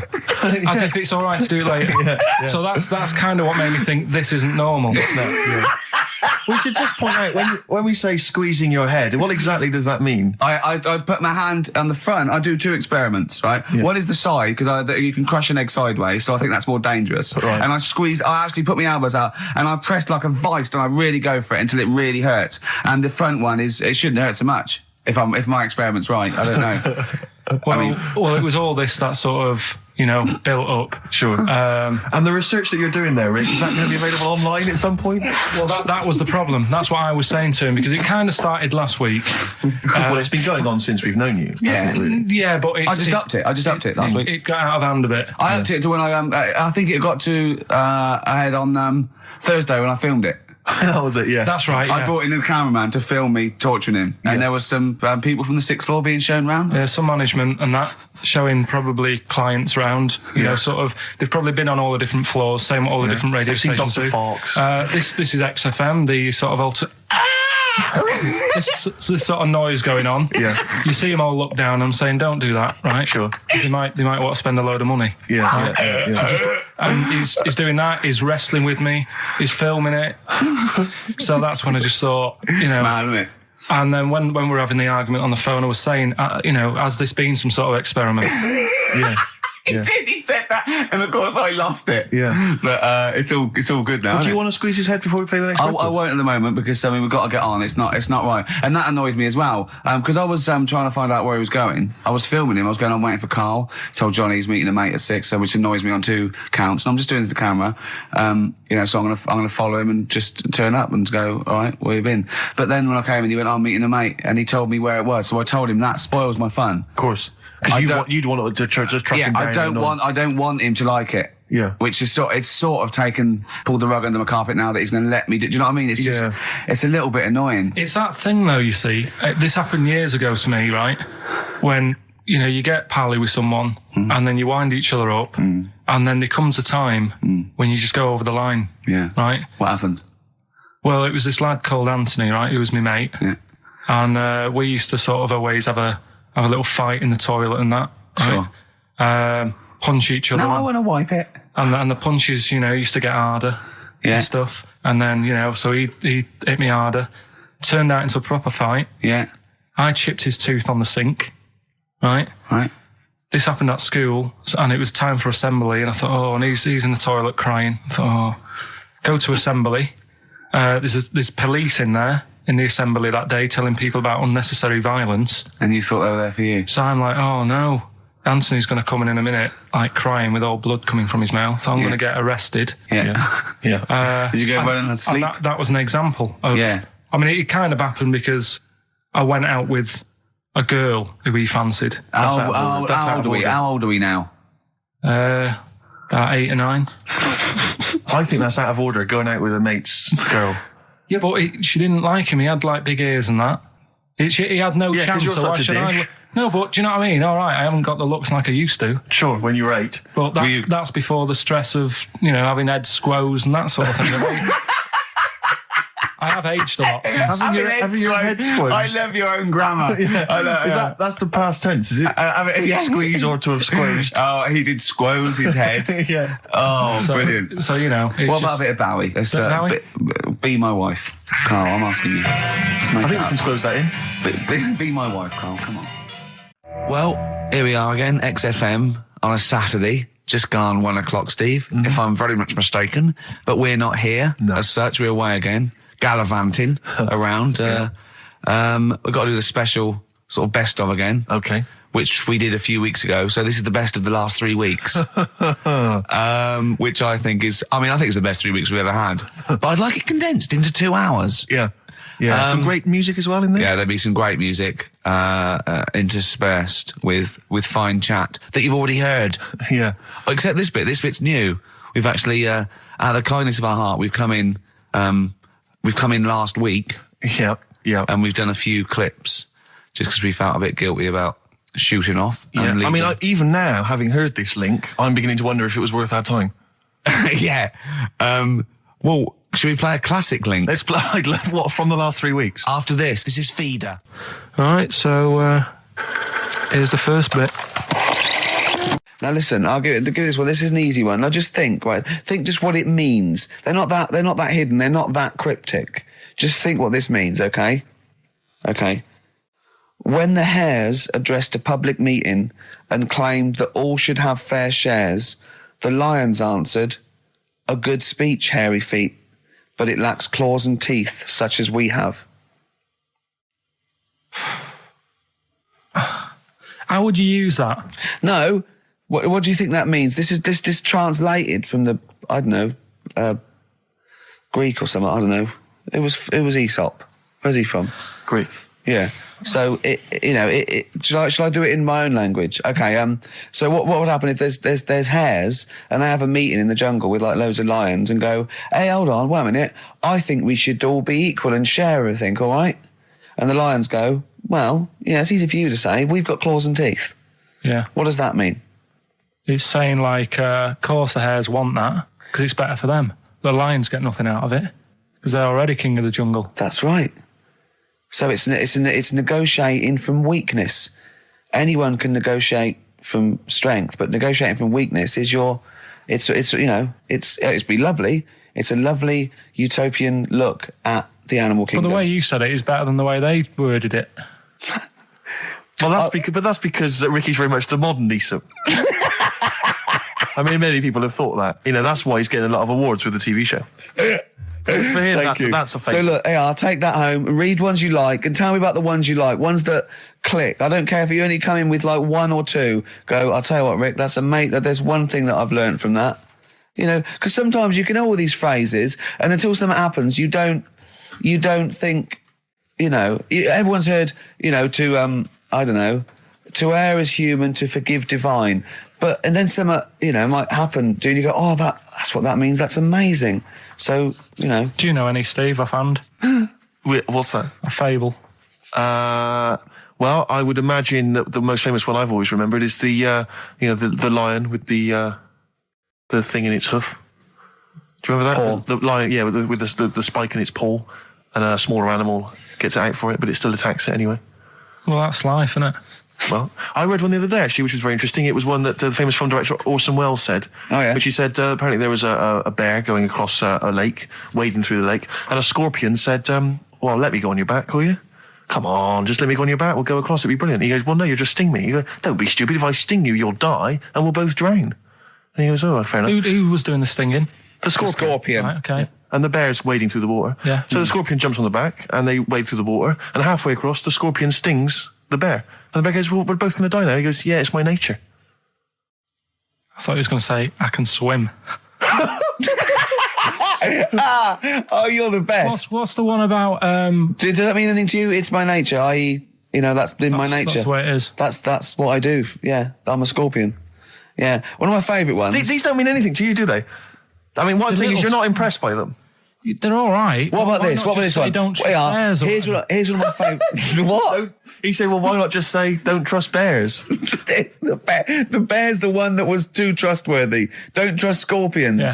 Right. Here's one of my favourite ones of all time, okay? A lion is dying. It's an old lion. He's in the front of his cave, and all the animals come around, like the foxes and the hyenas and the rabbits, and they're all taking the piss out of him, and they're laughing at him, and they're laughing and going, you can't fight us now, kind of. And just before he dies, he goes, fine, but I was a lion once. What does that mean? Don't know. Well, he's saying it's better to have lived and had what I had, because I was great, if only for a short time, and you lot are still alive, but you're nothing. You're rabbits and hares. I was a lion once, so I'm Are they happy. always using animals for these stories?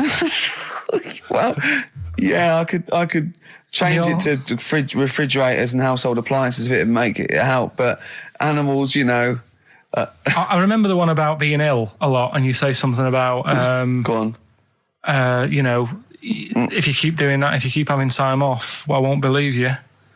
That's the boy who cried wolf. Is Yeah. that right? Yeah. Do you know that one? Have you heard the famous one? This is probably the most powerful one.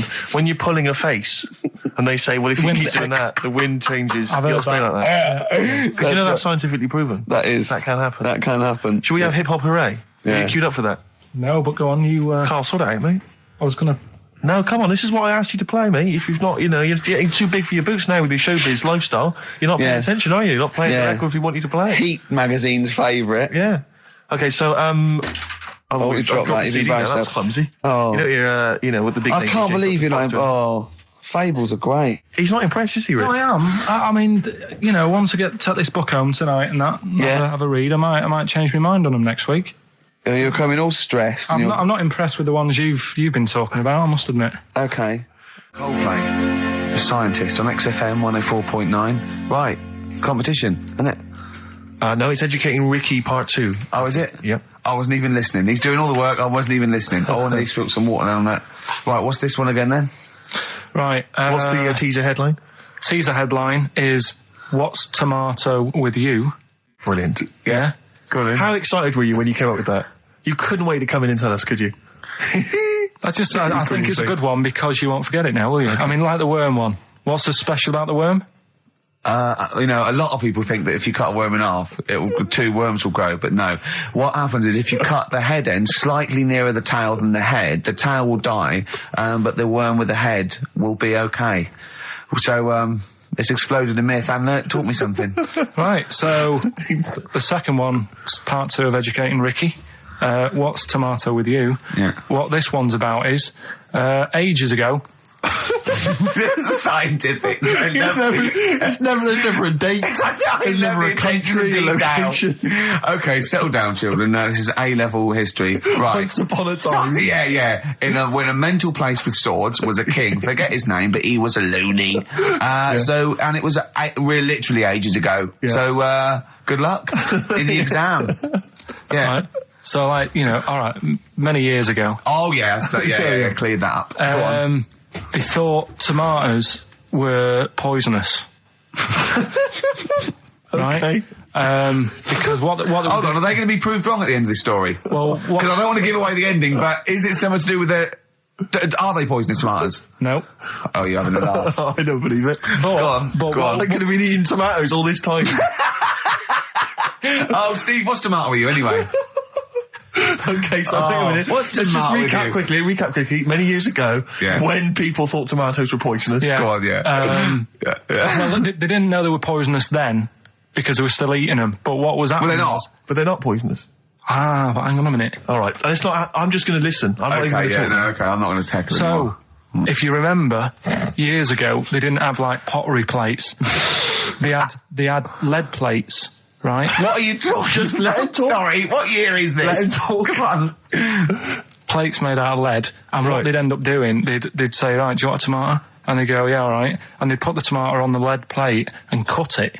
And because of the acid in the tomato, right, it would sort of make the lead runny, and the lead would go into the tomato, and they'd say, oh, it's lovely this, and they'd be eating it.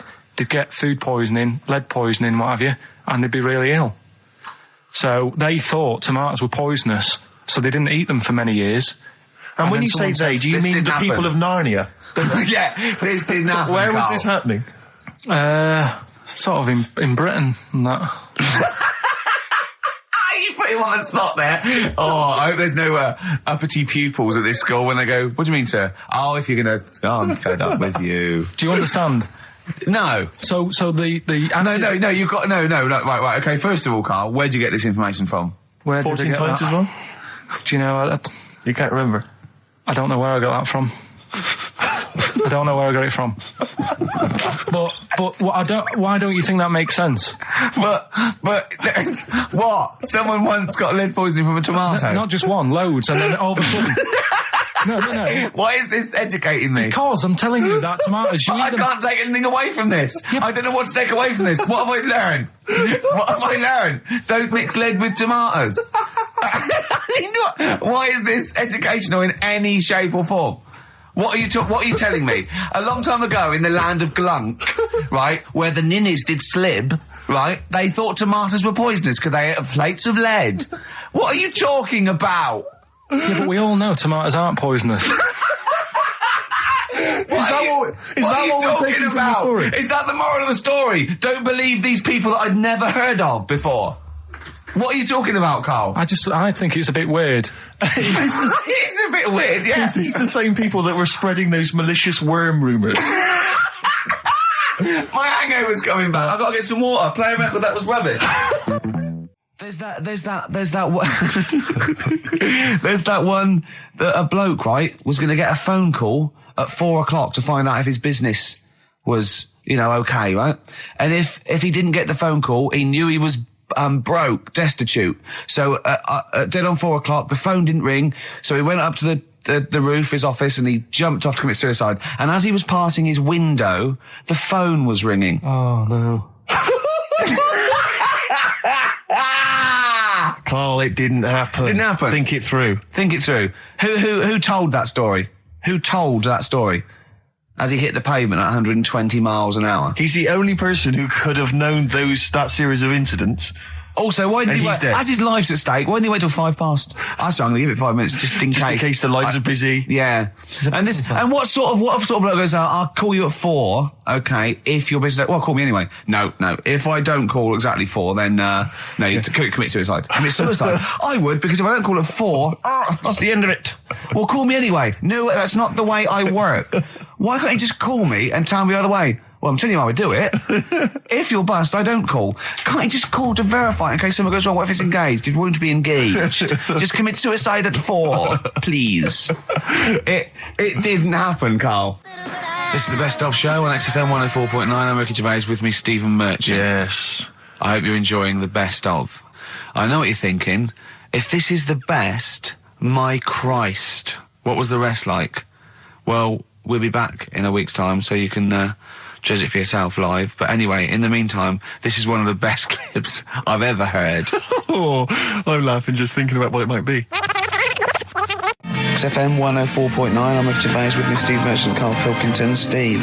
Well, we were talking about the news just now, and there was a story I heard in the week. I think it was on the radio, and I don't know all the details, but what I heard was that a number of, I think it was Falkland, maybe Gulf War veterans were, I think, suing or complaining to the government because they wanted compensation for post-traumatic stress disorder. Now, I don't know all the ins and outs of it, but it seems to me that if you're in the army and you're a soldier, a certain degree of trauma is kind of inevitable. I mean, after all, if you're any good at your job, you are going to see people getting killed.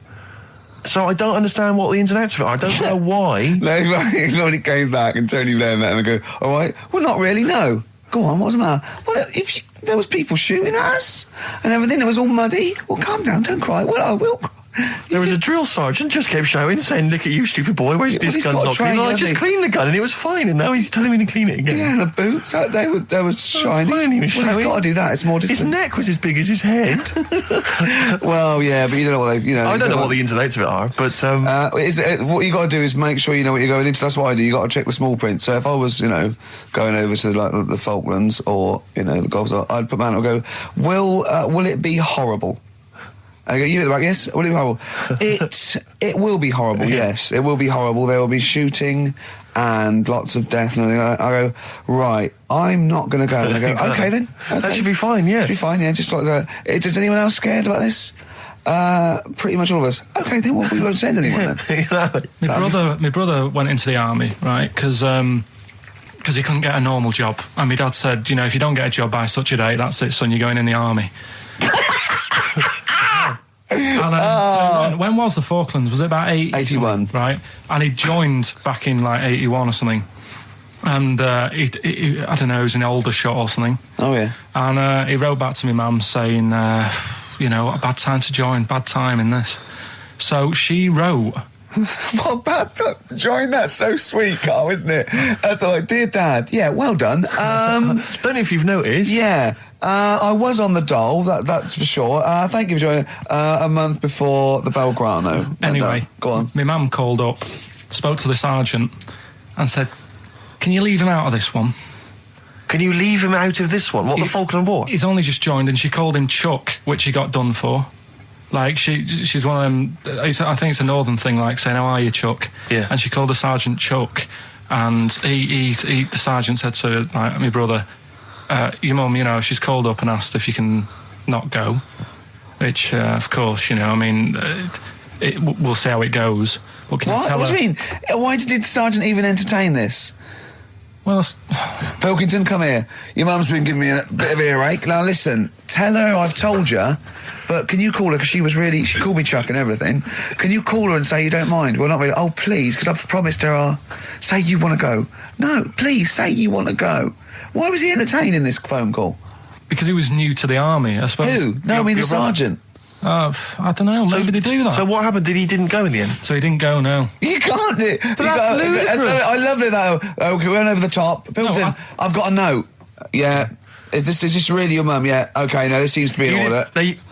Because I noticed it says, I do not want to go into the army, I don't want to go and fight, and it's crossed out and it's good, mum says don't go. Now, you didn't write this yourself? No, my mum wrote this. Okay, you definitely wrote this yourself. Your excuse. You're going to have to fill envelopes. No, I'm sure if he was needed, he would have had to go, but I think they made a bit of a special effort. They sort of said, oh. Well, it wasn't conscription anyway. Oh, no, I was But were the other soldiers going around just going, Pilkington. No, he ended up being a mechanic in there, and he got kicked out for going for a packet of fags in a tank. what? Now, wait a minute. Do you mean he nipped down the shops in a tank? Yeah. I don't believe that, Carl. You've Honest made to that up. God. That, and he went off with the sergeant's wife. So that didn't help, and he ended up getting kicked out. Sorry, your brother's a genius. I love this. First of all, he gets a call from his mum, going, let him off. He goes, oh, God. Then he goes, where's Pilkington? His mum's on the phone. Where is he? He's near your house, Sergeant. Near my house? Well, why is... No reason. Well, when he comes back, when he's finished, tell him his mum called. And can he get me a packet of fags? Tell him to walk this time. This is ludicrous. So the sergeant found out that he was sleeping with his wife? Yeah, I don't know. I mean, Did your mum phone up and say, let him off? Let him off this time. Can he... Yeah. That's fantastic. But he misses it. I mean, I haven't seen him for about 11 years. But ever since he came out, he's just kept getting into trouble and that. And the army, people slag it off. But I think if you're a certain type of person, it's good for you. It didn't straight him out, did it? No. He was going down the shops in a tank, he was shagging someone behind their back. It's really weird. It's like back then, he was like a proper adult and he had a house and he collected crystal with his wife and that. And now, he hasn't got any of that. Has he got the wife? No. Has he got the crystal? Don't think he has. And he hasn't got a house. Seriously, I haven't seen him for about 11 or 12 years. I haven't even spoken to him. Carl's stories always start off nice and funny, and then they just leave me empty and slightly depressed. I don't know whether to hug him or shoot him, put him out of his misery. Can we take Carl to the... phone in if you think I should take Carl to the vets and have him put down, because it's just too stressful. Carl's getting very excited, as we all are, about his new... Should we let him do a little taster for us? Well, I'm very excited about it. I mean, So the gist of it, what is it? What is it exactly? Right. Is it a game show or is it a competition? It's just, I just thought it's something that, you know, you can play and also people at home can take part in it. now, would they phone in about this, or they can just play at home while they're listening? They can just play at home. Okay. You mean we haven't got any prizes? No, there isn't. No, I think we could get him to phone in, maybe. Well, I don't know. Let's hear the game idea Yeah. first. Yeah. Right, it's music related. Okay. Good. And what I do is I sort of tell a little story, Okay. and that story makes up a song title. All right. Well, it sounds ambitious. So, Is it a cryptic clue? could be. Say like this, right? Oh, dearie me. Oh, dearie me. Say like this. Right. This woman, right, she's pregnant. You know the answer to this one, so don't be saying anything. This Okay. is just aimed at Steve. Okay. Right. This woman has a baby. Yeah. She's pregnant, has a baby, and the doctor's there in the hospital, going, "Oh yeah, you've got a lovely little baby Oh, here. you told me that this is... Oh, this game. Got a lovely little baby. It's just coming out now. You'll be able to see it in a minute, and it's like covered in gunk and stuff. Yeah. And he's going, yeah, it's nearly here. It's coming out. I see its little head and that, and he gets hold of it, and it's full of all this gunk, right? The baby's full of gunk. Yeah, like the Covered in gunk or full of gunk? covered in it. Right. And he goes, here you go, get hold of your baby, and he drops it. Right. What song's that? There's so much irrelevance there, Steve. I can't tell you. It's not a cryptic clue. It's not a cryptic clue. Because only... I mean, the gist of it is relevant. That isn't the best one. That's just... Right. I mean, there is just... There's things there that you were dwelling on and thinking of pun. Don't. Just go for gut instinct. What was it? What was that? Right, I just need to try and get the basics of this. There's a woman, she's pregnant, she has a baby. Yeah. The baby's covered in gunk. Yeah. Right. And because of the gunk, the doctor drops the baby. Yeah. And that's all I need to know. Yeah, that is all you need to know. Yeah. The pregnancy is largely irrelevant. Okay, what are the key elements? It's the birth and the doctor dropping it that are irrelevant. The The relevant birth thing. and the dropping of the baby. I've absolutely no idea. I can't even begin to guess. Think about what's happened here. Oh, Carl, She's had a isn't- baby, the please. doctor's trying to deliver it, he's saying it's a nice little baby you've got here. This is all irrelevant. This is all irrelevant. Right, let me tell you this. So just to be fair to Steve, so he can get into your mind. Right, this is not a traditional cryptic clue, logical problem or other. This is Carl. What song am I thinking of? Right, that is Underworld, Born Slippy. I have to say, actually, that makes textbook sense. Yeah. No, that does actually. No, Do you I'm like all sorry. do you like all the story about it's all right, you can see it in a minute. Oh, it's just covered in gunk. Yeah. No, I agree there is some extraneous detail, but I have to say Yeah. that Born was good because it was. That's the look of it. Was Yeah. Born was good. Yeah. and Born Slippy, no, I was quite impressed by that, Carl. I have to say, no, to be fair to you, I'm not just patronising you. Oh well, I've got. Wow. I actually think that was really good, and I disrespect Ricky Gervais for slagging that off because I actually think that was quite Well, good. let's go ahead with it then. On your I head, think be it. we could maybe open this up to email correspondence or Okay, or the let's phone go lines. for it then. Okay, this is Karl Pilkington's new game show idea. It's Just what's the song? Karl Pilkington presents What's the Song? Ladies and gentlemen, please welcome to the stage Mr. Karl Pilkington. There's a fella who was in a coma for 20 years. Just they kept like taking him through like the normal day. They take him to Alton Towers and stuff. He doesn't know anything about it. Just kept going through the motions.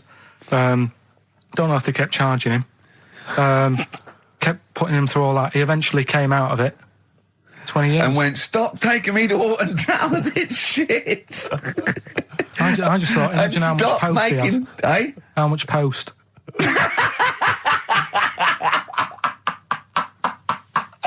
Oh, Did you read about that guy in the paper, Carl? He, sorry, on the internet.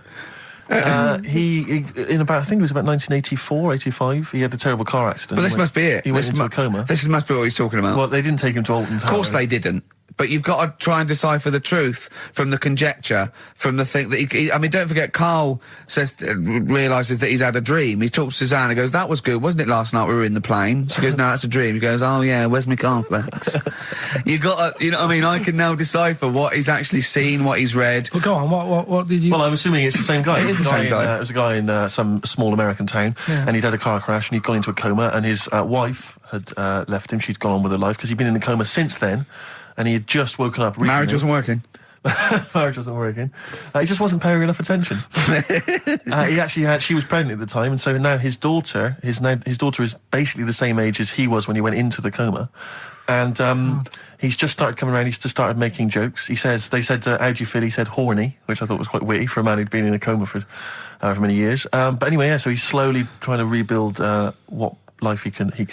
That's what do you make of that, though? Because the thing is that he's missed. Imagine what he's missed, Karl. Imagine the music that he's missed. The Live TV Aid. programs, Missed the Live news. Aid. Live Aid. He missed Phil Collins playing in 2 continents in one day. Frankly, I'd be devastated if I discovered that. Missed Bros. Yeah. Yeah, so he doesn't. So he put on ripped jeans and they go passe. They just have to send him a series of those I Love 1986 programs with Kate Thornton filling him in on what he's missed. Exactly. Peter Kay reminding him of space operas. Yeah, he remembers Richard Blackman those. talking rubbish. Yeah. So extraordinary, though, isn't it, Karl, to think? No, obviously. So, had he aged much? Because he hadn't had any problems or anything, no worries. Well, he probably wouldn't have, physiologically, he probably wouldn't have the wear and tear of a 43-year-old man. Because he wouldn't have had sun, he wouldn't have had sort of nicotine, beer. Unless they were just feeding that to him. Anyway, still. Yeah. Yeah. So you'd feel groggy, though, wouldn't you? Yeah, you might feel a bit groggy, yeah. Well, he's not fully back to normal. I mean, there's some kind of residual brain damage. Yeah. But nevertheless, he can form sentences. He's got no real memory, so he can't remember a lot of things. It was just when I saw... Karl, have you been in an accident? You've been voting in all week, sending your emails. So here's the clips that you wanted. Okay, what's the next one? What's the Educating Ricky? I don't know. See, like I say, I was looking around and there's stuff that is interesting. Right, I was looking on the web. But there's no point. Well, it's just that I found one about... what's the point? About a lad who 8 years old, but he's still breastfed. Now, I don't know if you can get anything out of that. Is that what his mum said?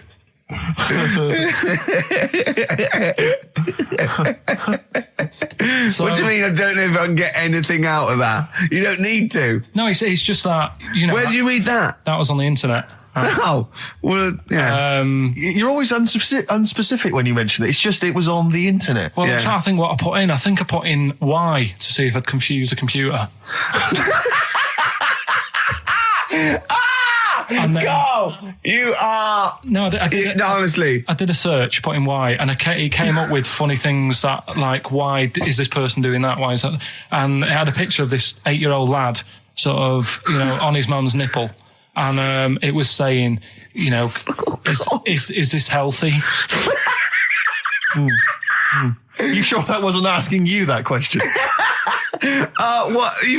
I put in Y just to confuse the computer. Like, we go, what do you mean? Yeah. Stop it. Yeah. Oh, look, last week, I was walking home with him, and I went, he was saying something stupid, and I went, I've got a competition for next week. Let's do a phone-in, and it's called Karl Pilkington, Genius or Fool. Yeah. Right? And he went, No. I went, why not? He went, well, it'd be confusing, because they say there's no difference between genius and being a fool. They do that, don't they? No, but it's rubbish, and people say there's a fine line between madness and genius, and you know, it's a ridiculous soundbite. They don't say there's a fine line between a genius and an idiot. Well, the people who do are idiots. Yeah. So what would you do there, though, just to sort of wrap that little thing up? What would you do? That lad loves his mum's milk. What are you asking me to come up with? No, I'm just a title for the story. No. It's just what would you do? Right. What do you mean? What would I do? Well, it's causing a bit of a problem in the area. Right. What area? In America, I think it was. Oh, America are a problem, are they? George Bush is worried about this kid who's breastfeeding at 8. Imagine it like this, right? Right. No, so, Karl, what are you asking me? about this spurious story you saw on the internet. I saw it on the internet. There's Yeah. an 8-year-old lad. He likes his mum's milk, Yeah. and it's saying, "Is this right? Should it?" No, be it's going not. on?" But what What do you want Ricky to do about it? It's not his responsibility. yeah. No, but the little town that he lives in, they're all causing an uproar, right? Going, this isn't right. You know, I can't let my kid play out in case he's in the garden with his mum getting a bit hungry, right? So, Oh God. what should they do? Because his mum's saying, well, he likes it, Yeah. and he, you know, what do you do? I don't know the laws. No, but I'm not asking you to sort out the laws. I'm just saying, if you lived in that neighbourhood, what Yeah. would you say? If you went up to him and said, look, everyone's getting a bit fed up with this, look. I'd say, what would I do? What do you mean, what would I do? what are you asking me? Right, it doesn't matter. No. What are you asking me? What are you asking me and Steve and the I'm public? just saying, say if you live next door to this woman, Yeah. right? The kid's hungry, 8 years old, he's out playing on his bike and he goes, Mum, I'm getting a bit peckish. And he goes, all right, son. She whops one out. And he starts having his milk, right? You live next door, you're putting your washing out and you see this going on. You're getting a bit sick of it because it's gone on for months. 8 years, I assume. Why is it your business? Why because it got me- are you such a nosy neighbour that you're concerned? What would you do, Carl? Let's turn it back on him. Yeah. What would you do? What's your solution? What would you do? Well, I thought I'd say, right, why are you doing this? And she'd say, because he likes it. And I go, all right then, put it in a bowl first. And you think that would sort that out? No, because I was thinking about the whole thing, right? And you do that when you're a baby and everything's all right, innit? Yeah. No one bats an eyelid at a little baby having a bit of milk from its mum's breast, right? Yeah. You'd almost say it was natural. But you grow out of it. It's like you don't see. It got me thinking about things you don't see. And you don't see. Did you put this into a computer? Show me things you don't see. What else don't you see? Well, you don't see like an old man having a Twix. You never. So what? You know the terrible thing about all this, Steve, is he's right. You don't see an old man I eating a know, Twix. that's a terrible thing. So what they have got, right? They've made old man toffees, haven't they? They've come up with Gervais. Is that a song? Oh God! You don't see it. So they've got their Werthers, right? Yeah. So Look at him. You Forget think he's it. giving a lecture at Oxford? it's not going anywhere. No, You go know- on. Sorry. Go on. I'm just saying. Right. You grow out of things. Yeah. And the old man, I'm sure when he was a kid, he'd have a Twix. Yeah. Now it doesn't look right, so he's having. It doesn't look right.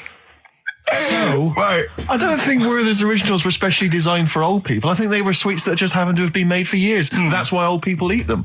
Yeah. They didn't go, hang on, there's a market here. I've noticed old people aren't eating Twixes. Quick, let's make some old man sweets. But the little advert, he gives it to his grandson as well, doesn't he? He goes, I have a Werther's original.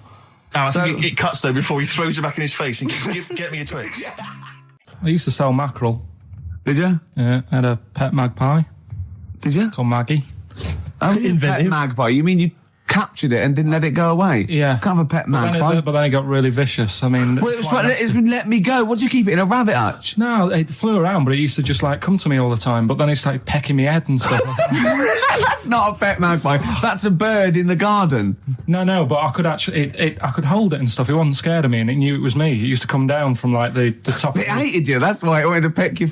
Is that? And the other thing, I always remember being younger and like walking through the woods to school with my mum, and like, I was chasing a butterfly, and she said, "Oh, don't do that, Carl." And I said, "Why?" She said, "Because they only live a day." I said, "Oh, all right, I'll get a dead one in the morning." That's genius. That's great. That's quick thinking, isn't it? Oh. No, that's sweet. Let's play a song. Carl's all flustered because there isn't a record set up, and he's getting all tizzy. He's been more worried about his competitions than sorting out putting records on ready. What? I'm after Steve's Song for a Lover. Well, I'll tell you what, why didn't you carry on with your educating Ricky section? I'll have a look on the We'll keep it going, Steve. Yeah, you Cover it. keep Go it on. going. Go on then. Right. Okay. We've had a few emails. Anyone got it right, Carl? Anyone?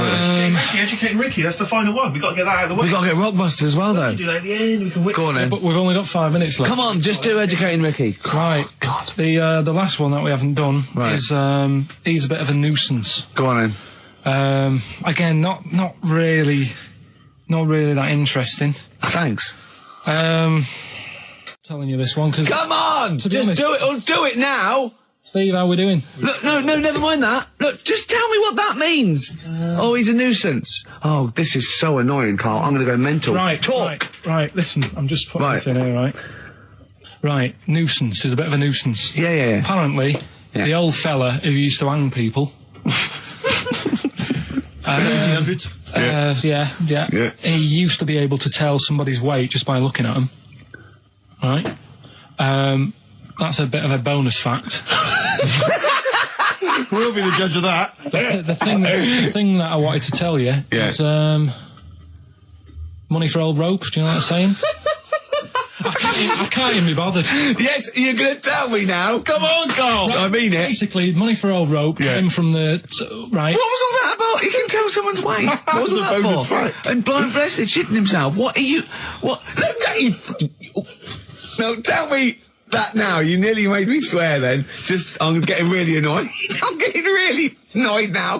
Tell me this back, Carl, or I'm going to go mental. Come on, Carl, time's running out. More that people years ago, when people used to be hung, right? Right. If you didn't like the person who's been hung, you'd go, God, I really don't like him. And so you never forget the time. Because if they're being hung, we take that as read. Yeah.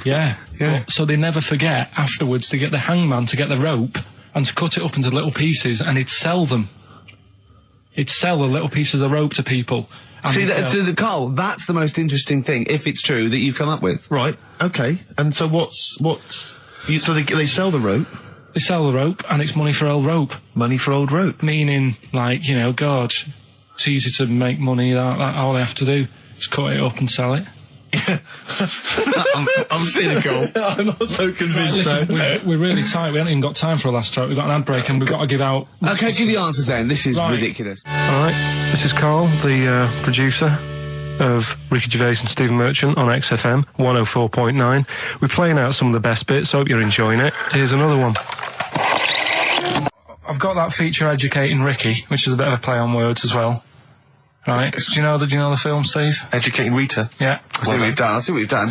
Go on. I'm doing that, and I teach Ricky stuff. What do you teach me, Carl? Well, I've got a few different topics. Go on. Do you know, like how you taught me about Hitler and Che Guevara and Winston Churchill? Mm-hmm. I'm going to come in with topics every week, and this week I've got... Ghosts? No, hanging bacon is one of the topics. Say that again? Hanging bacon. Hanging bacon? All the titles... Francis Bacon? No, all the titles are sort of named to sort of tease you and get you more interested in it. Hanging bacon? Well, you've certainly intrigued. Go on, what's another title one? Hairy Chinese kid. I'm going for that one. If there was a university degree with that title... Yeah, no, I'm going to go for Hairy Chinese Kid, I think. The final one, Yeah. Alien gives man a beard. Right. Alien gives man a beard. I am going to burst. Right, listen, Carl, you've got to tell me. Right, first, let's do it in reverse No, we're not going to do it now anyway. What do you mean? We've got to do it now. This is the first interesting thing you've said in an hour. Okay, the listeners have just been subjected to rubbish and mistakes and everything for the last 6 months. Please, we've got to do Alien Gives Man a Beard. What is that? Tell us that. Right. Sorry, this is just you telling me something, is it? This feature is you telling me something. I'm teaching you something. Educating Ricky. Huh? So are we playing it now? We're already into this feature. Well into this feature, are we? Yeah, I suppose we are, yeah. Should there not be a jingle or something? Yeah, can we have a There's jingle? no point, because look, I come up with ideas and you dismiss them straight away, so I'm not wasting my time making stuff. Right. If you don't like well, okay, it. let's play Educating Ricky. Right. Brilliant. Go. Right. So- Ding-a-ling-a-ling-a-ling-a-ling. Educating Ricky. Right, what are we going for then? Hanging the bacon, hairy Chinese kid, Alien gives man a beard. I think Alien gives man a beard. I'd like all to the do time. that. Right, there's this fellow, I think it happened in America, and he saw a bright light in the sky. And God, if you're bored. he stood there. This is a true story, is it? Yeah. He stood there, Yes, of course it isn't, Steve. and he saw this bright light, and it came closer and closer, and it was a UFO, right? Yep. And he looked at it, and it disappeared, right? And he gets back in his car, He looks in the mirror. And he looks in the mirror. Yep. He's only got a beard. He has. You sure it wasn't someone else who got in the car and he was still standing out there? No, right. What? And it turned out, Yeah. he got home and said to his wife or his girlfriend, it's a bit weird. So I just got out of the car to look at a bright light, and I got back in the car and I grew a beard, and she said, never mind your beard, where have you been for 3 days? And what had happened is... He passed out because he was pissed. No. The UFO had taken him for 3 days. Yeah. But he'd only thought that he'd only looked at it and it went away. Yeah. But what had happened is he took him and Yeah. he grew a beard because he hasn't had a shave. Right, okay. I mean, was Will Smith or Tommy Lee Jones anything to do with this at all? Did you see this on a video maybe and thought it was an educational film? No, it's from a book that some kind person sent in to me. Here. Can I just ask again, just again, I'm just throwing this right back at you. Do you think there's any other possible answer here? Right? A man is absent for 3 days from home. He's grown a length beard. of time that it could take to grow a beard, lest we forget. What if he hadn't actually seen a bright light in the sky? What if he was lying? What if he was lying? He'd got knocked unconscious, he'd had a car crash. Just any lying. number of other No, things. just lying. Or he was just lying. Yeah, he'd been on a bender, getting pissed for 3 days and that with was his his mates. excuse to his wife. And they went, Dennis, what are you going to tell your wife? Well, wait a minute. Wait a minute. You're not going to believe I was out with you, lads. Just say you're only away for a minute. No, I wasn't away from it because of the beard. Oh yeah, look, it looks like you've been out for 3 days. Well, we have. That's Exactly. right. Okay, we've got to cover that then. Alien abduction. Great one. Okay, let's try that. Do you see? That's a little scenario there that could have been played out. So, when you say educating Ricky, what have I learnt from this? Never listen to you again. That's all I've learnt so far. Never listen to you. Yeah, we'll add a little bit more in here, right? To Well, spice this no, up. what do you mean add a little bit more? We'll add a bit more to this what I'm educating you about. Go on. Right? There's only a law in America that says if you touch a UFO, you're going to get done. Now, why would they make a rule? I don't know that... Do you know, like, all their rules have a code? Carl, I genuinely do not know what you're talking about. Right. Do you know, like, how here they might have... Do you know I what... have no idea. Right. Okay. Do you know, like, over here... I'm listening to Capital and these headphones. I got Foxy on from yesterday. Right, let's bin that. No way, it's great. No, I want to hear about Airy Chinese Kid. let's play a tune. And Okay, then come play a back tune, with come back with Harry a Chinese Kid, definitely. Some doors. Yeah, I Yeah. just thought I'd go back, Oh. take it back to the 60s. This is a tune that a friend of mine sent If me. you touch a UFO, you get done. Soul Kitchen from the Doors.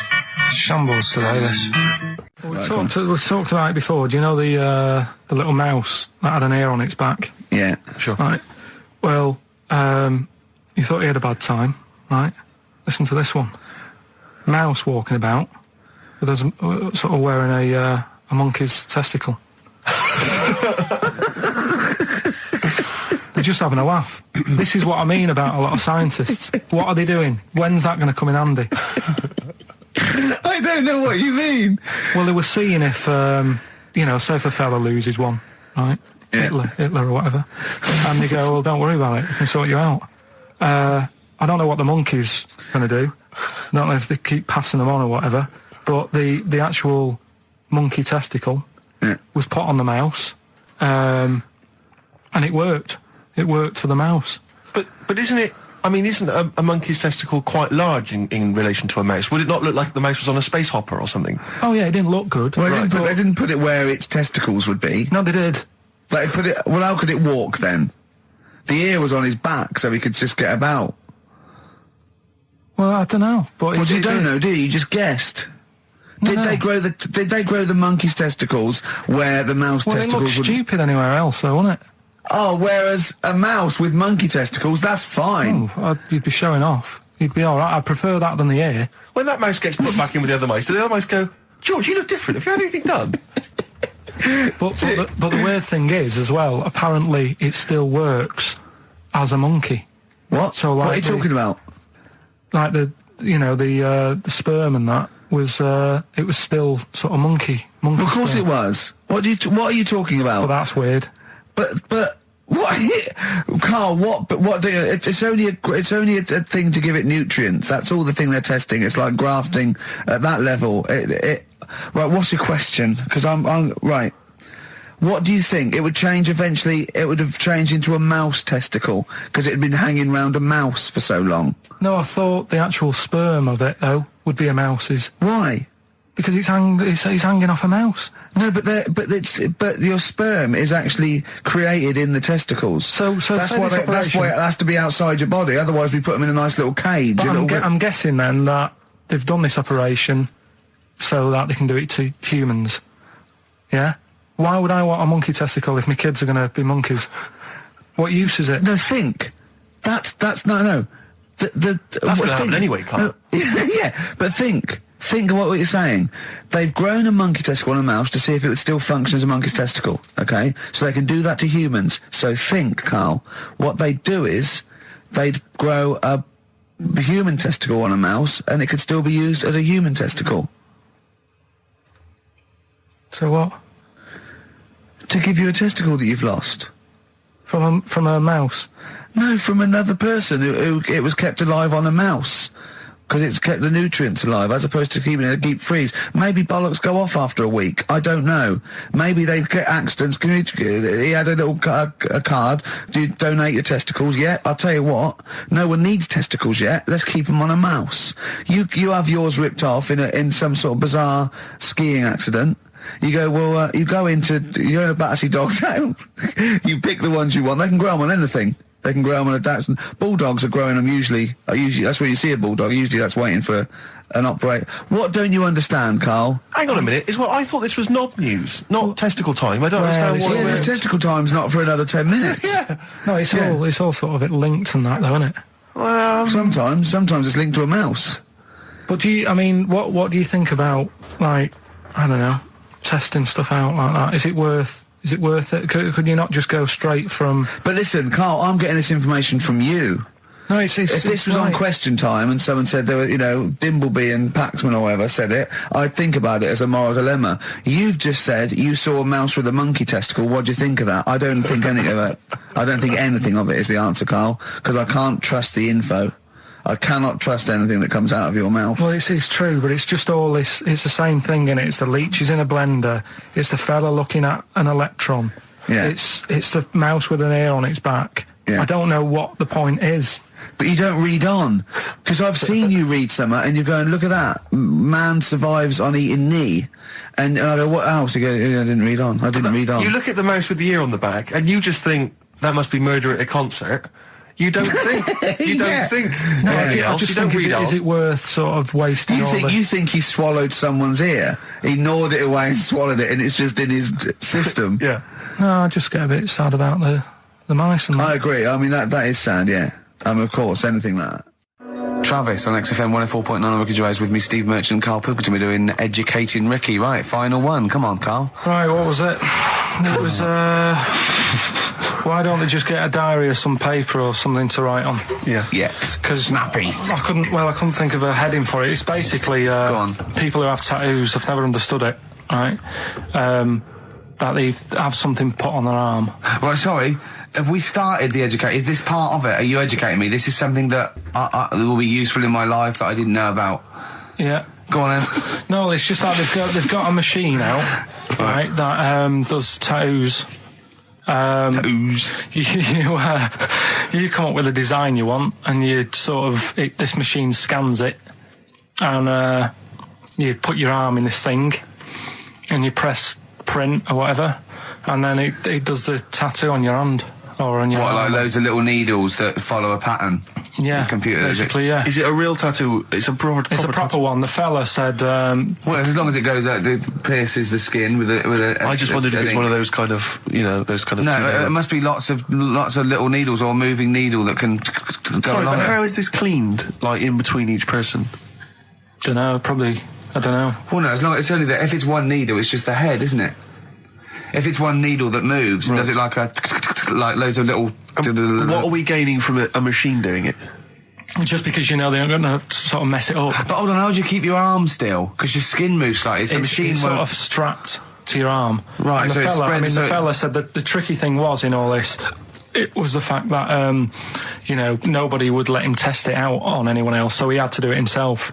But did it work? Because the thing is with a tattoo artist, they can see when your skin's moved and they can see what they've done and they keep wiping it and looking, whereas a machine's just got to trust itself. Yeah. So I think one needle could go wrong. If it was a lot of needles, that it just came down, like, you know, 1,000 needles that was an imprint. Yeah.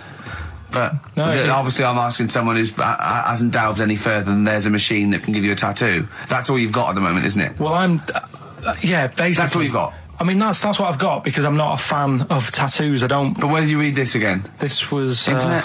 This was on the internet, yeah, it was, yeah. Okay. And I just don't understand why people do it. That's what got me attention. Because me... Sorry, what have I learned from this? That if you wanted to get one, you know, you can get one done by a machine now. You know, people say machines are sort of taking over and that, and there's another one. But it's just the fact. I mean, I don't know. So give us the snappy title of this education again. Why don't they just get a diary or some paper or something to write it on? That's what I always think when I see people with loads of tattoos. Like there's that fella who we were talking about the other week in Scotland who was covered 99% in tattoos. It's just like, what have you done that for? Yeah. Do you know what I mean? You can't get rid of it now. You've done it now. Yeah. Joe Jackson.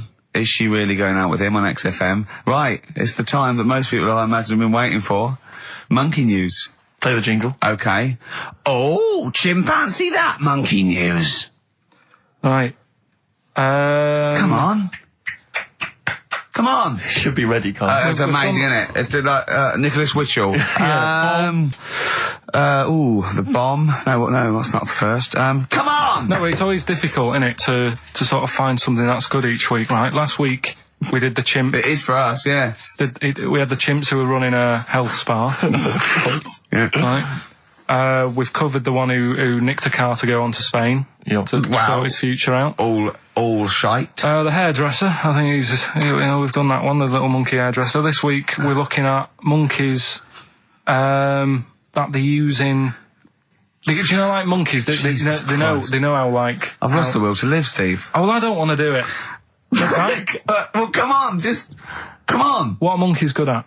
What are monkeys good at? Yeah. Well, running small businesses, cutting people's hair, and driving cars. Yeah, they love Spain. Oh, and foiling bank robberies. Yeah, they're great. Well, something else they're good at, right, is like weighing up the situation.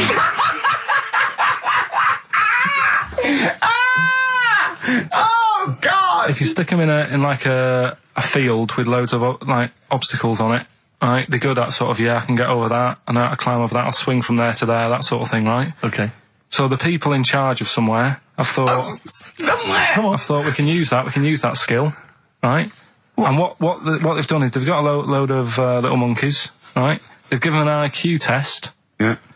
And the ones that score above 80, right? Get to produce this show next week. Join the army.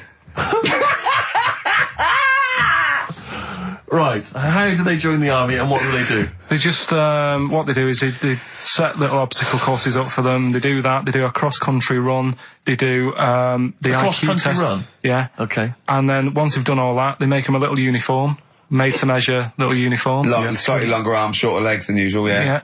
And, basically then they taught how to use a gun and that sort of thing. Yeah, of course they are. You're talking rubbish again. This came through literally, pretty late on, so... So you've not had a chance to corroborate all the facts, as usual? Just have a look. Right, it's the bit I'm looking for is, well, A, why are they doing it? Why are they doing it? Yeah. Why do we need monkeys in the army? And secondly, why are we giving them guns? I'll just check to see if any of that... I love that we only let gays in recently. Yeah. Talk amongst yourselves. Yeah. Just have a look. I can't read it. There's too much pressure. Well, it's rubbish. But it's rubbish. They don't get it. It's the way that there are things there are animal cores, right? There are horses, there are dolphins, sea lions. There are lots and lots of animals in the army, but they don't have to pass an obstacle test as such, and they're not taught to fire guns. You've straight away assumed that there's going to be loads of squads of men and then just one little monkey in the middle. Like, you know, he came second on the test. He's in. He's in, boys. What do you think, Steve? You've read it? Well, as ever, Carl, this is an arbitrary email sent by one of our listeners. You know what Ricky and I think of them.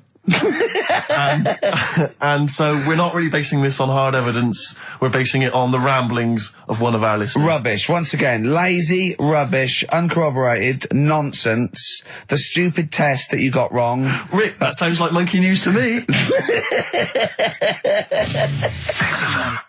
I wanted to play those adverts for you on XFM 104.9. Well, that's about it. We've had some tears and laughter. I mean, the only real thing that we learned from today's show that's corroborated and is absolutely true is that, remember, Mancunians take off more sick days than any other area, 11 days per year, compared to sort of like 8 Liverpool. And from that we extrapolate, do not trust Mancunians. Well, I'm not saying that. I think that's a bit harsh. I'm saying, you know, make sure you get in writing that they're not going to have more than sort of like the average number of days off per year. Yeah. Or if they start taking loads off, fire them. Yeah, do you know what I mean? All right, Carl, you've had a good day? We're going to end with a beautiful song, aren't we? Just to show we're all still friends. To Jimmy Webb and his version of Galveston. See you next week, I guess. Bye. Placebo in this picture on XFM 104.9. 8 minutes to go. Let's make it a good 8 minutes, and then we can all chill out. Yeah? Enjoy the rest of the weekend. Play the jingle. Chimpanzee that monkey news. Excellent. A particularly aggressive jingle this week. Wow. Yeah, looking forward to this monkey news. Carl. Right. Come on. So, what's the name? What? We've done... Sorry, what? Brilliant. We've done a lot of monkeys who, like, got involved in crime and stuff. Yeah. Right? We had the one on the train station, nicking a bag. Yeah. We had the one who went into a bank. Who cares? Went into a bank and walked out with the money and stuff. Yes. Right? Didn't happen either. Next. But the thing is, you never sort of found out what happened to them. If they sort of got worse, got more involved into crime just and monkey stuff. news update. That would be amazing. Brilliant. What they found out in India is... Yeah. They've got a prison. It's just for monkeys. You mean wild animals? You mean a zoo? Yeah, a zoo or a kennel or something that where it's been gone mental or something. No, it's a prison. Yeah, prison. Is it? Does it have fraud cases? It's got. It's mainly sort of animals that are attacked things. Mainly violence, I bet. That's my that and theft. Say it again. Stuff. Theft. Say it again. Theft. Say it again. Robbing. No, let's go back to that word. We're going to keep doing it. We've got 6 minutes. You're going to say the word right before you go to Hastings. Well, do you say it? No, well, no, because then you know how to say it. Well, all right, Robin. Caught Robin. Say it again, though. So Who's Robin? Who's Robin? So, they've got this prison, right? This is extraordinary. Say it again. No, you're not going to say it? Oh, go on then. So they got a prison for them, right? And, there's 11 of them in there, 11 monkeys. Right. That are in there for life. Because that's... I think there's one just got out on parole, right? No time off. But there's 11. I'll give you the bit of paper because I thought this was... Weird. You thought it was a bit weird. Now, Carl, what are they in there for then? Because, I mean, they're in there for life, so I'm assuming it's murder, is it? Premeditated murder? They're not crime bosses, are they? They're not... Are they prostitution and gambling? Are you sure they're not just the pawns and the head sort of like orangutans up a tree going, remember, you don't know me. You're on your own. If I go down, you're all coming with me. You take some of your gorillas down there and sort him out. Oh, the great banana robbery. It's not. I wonder if they get them. Right, go on then. Okay, let me see. Now, I don't know what source this is, as ever. Is it the back of a fag packet found in the toilet? Well, no, I mean, someone's clearly... If this is nonsense, then someone's clearly gone to a lot of effort, because it does open with the headline, Parole Unlikely for Inmates of Monkey Prison. Yeah! Officials say 11 inmates at India's only monkey jail. Officials? Now, what kind of people work at a monkey jail? Where do you work?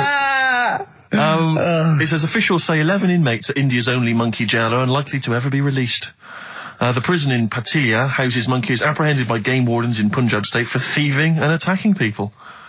The Daily Telegraph reports how the monkeys at the prison in Montebello snarl and glare at visitors from their heavily barred cages. 2 monkeys were released a year ago after exhibiting good behaviour for 18 months in the jail.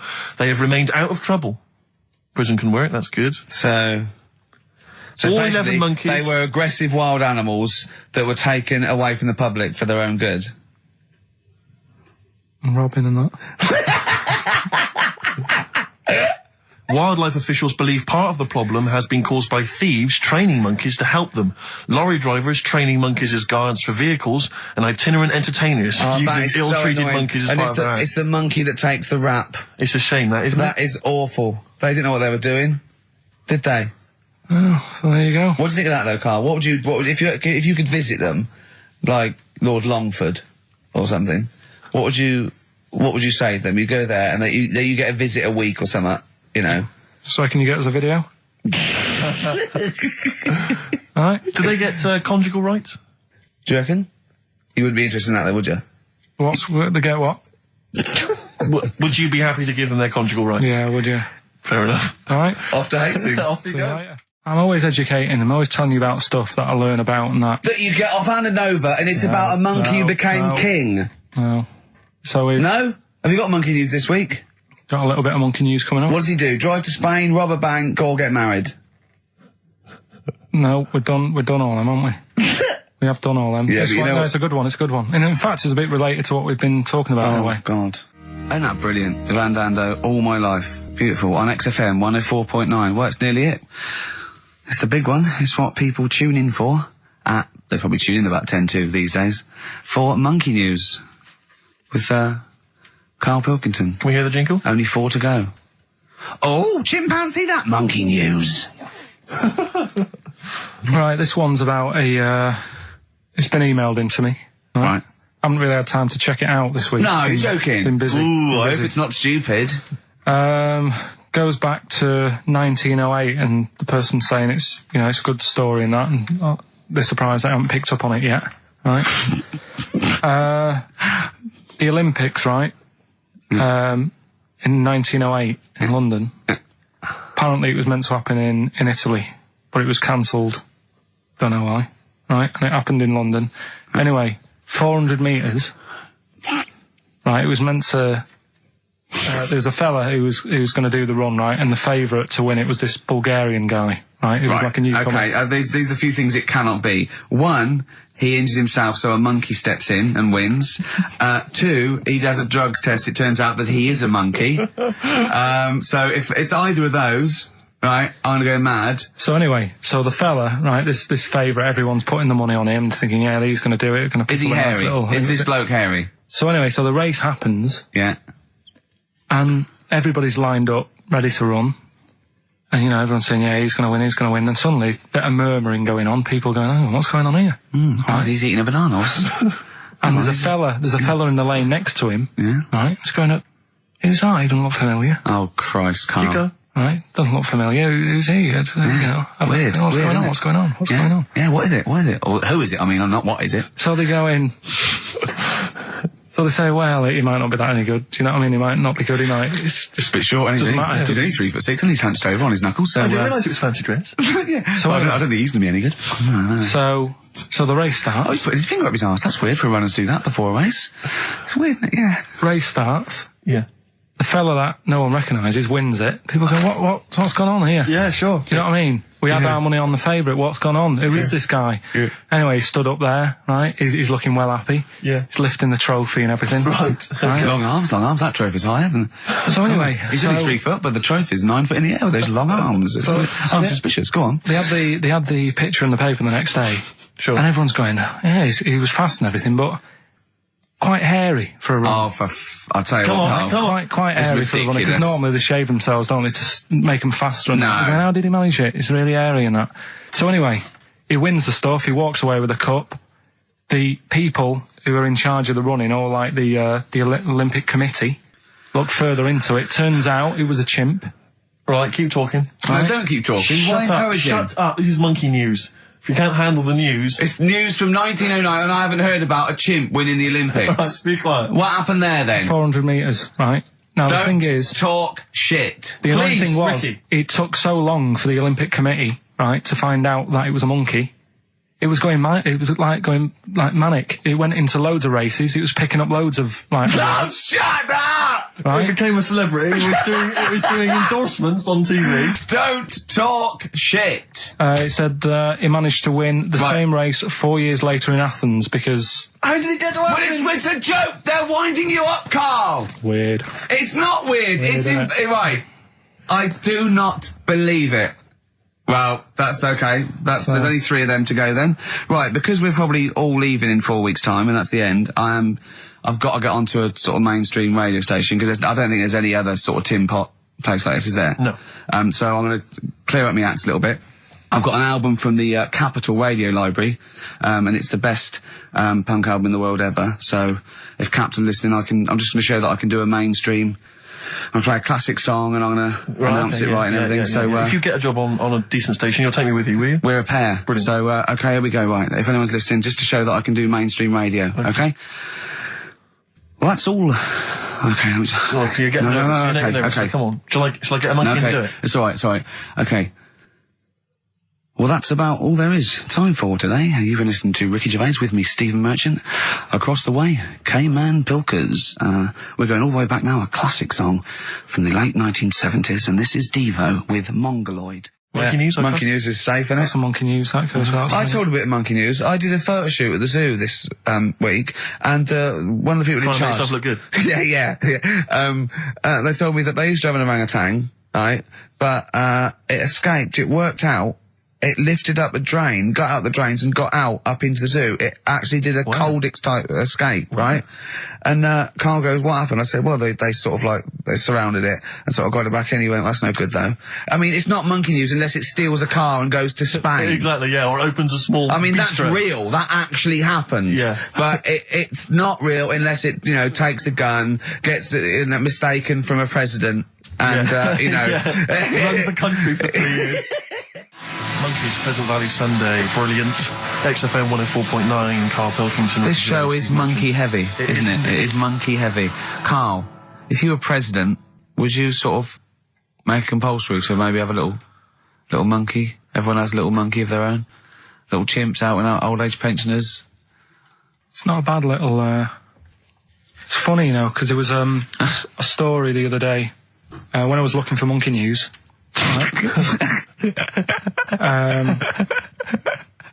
There's a story about a couple who couldn't have any kids, right? There's something wrong with them, but they really wanted a kid. And they got some dodgy email address where they could buy a baby online, right? It was someone who would have a kid, and you could buy it for $3,000 or something, right? Yeah. So anyway, they got one, they got picked, and they're like, brilliant, there's the money. Got the baby and everything, they were loving it. Playing with it and stuff. As it got older, Feeding it. it got airier. Oh, shut the oh, Carl. Turned out they'd been sold a chimp. You maniac, you stupid mank twat. How on Don't earth? talk shit. That is as if... what?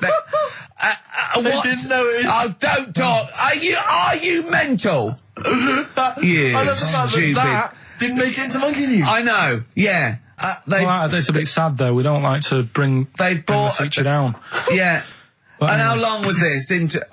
it got hairier. They're born hairy. They're not born like humans then develop hair, because they go, hold on, we better get the chimp stuff kicking in now, because we're in the jungle. School photograph, they were like, hang on a minute. He looks a bit weird. Oh, you are just the rubbish. Mad, innit? Mad, innit? Imagine, oh, God. But Just anyway. imagine if he was in charge. We did put him in charge of the country. Terrifying. Wouldn't that be amazing? Let him run the country. Just for a week. Or the mayor. What would you do if you were the president or the Lord Mayor of London or the Prime... Prime Minister Karl. I wouldn't do it like he's going to be offered it. David Bowie, Sorrow, on XFM 104.9. Nearly there, but, we're working our way up to the grand finale. The bit where Karl spouts absolute nonsense from a dodgy source on the internet about a monkey who did something impossible.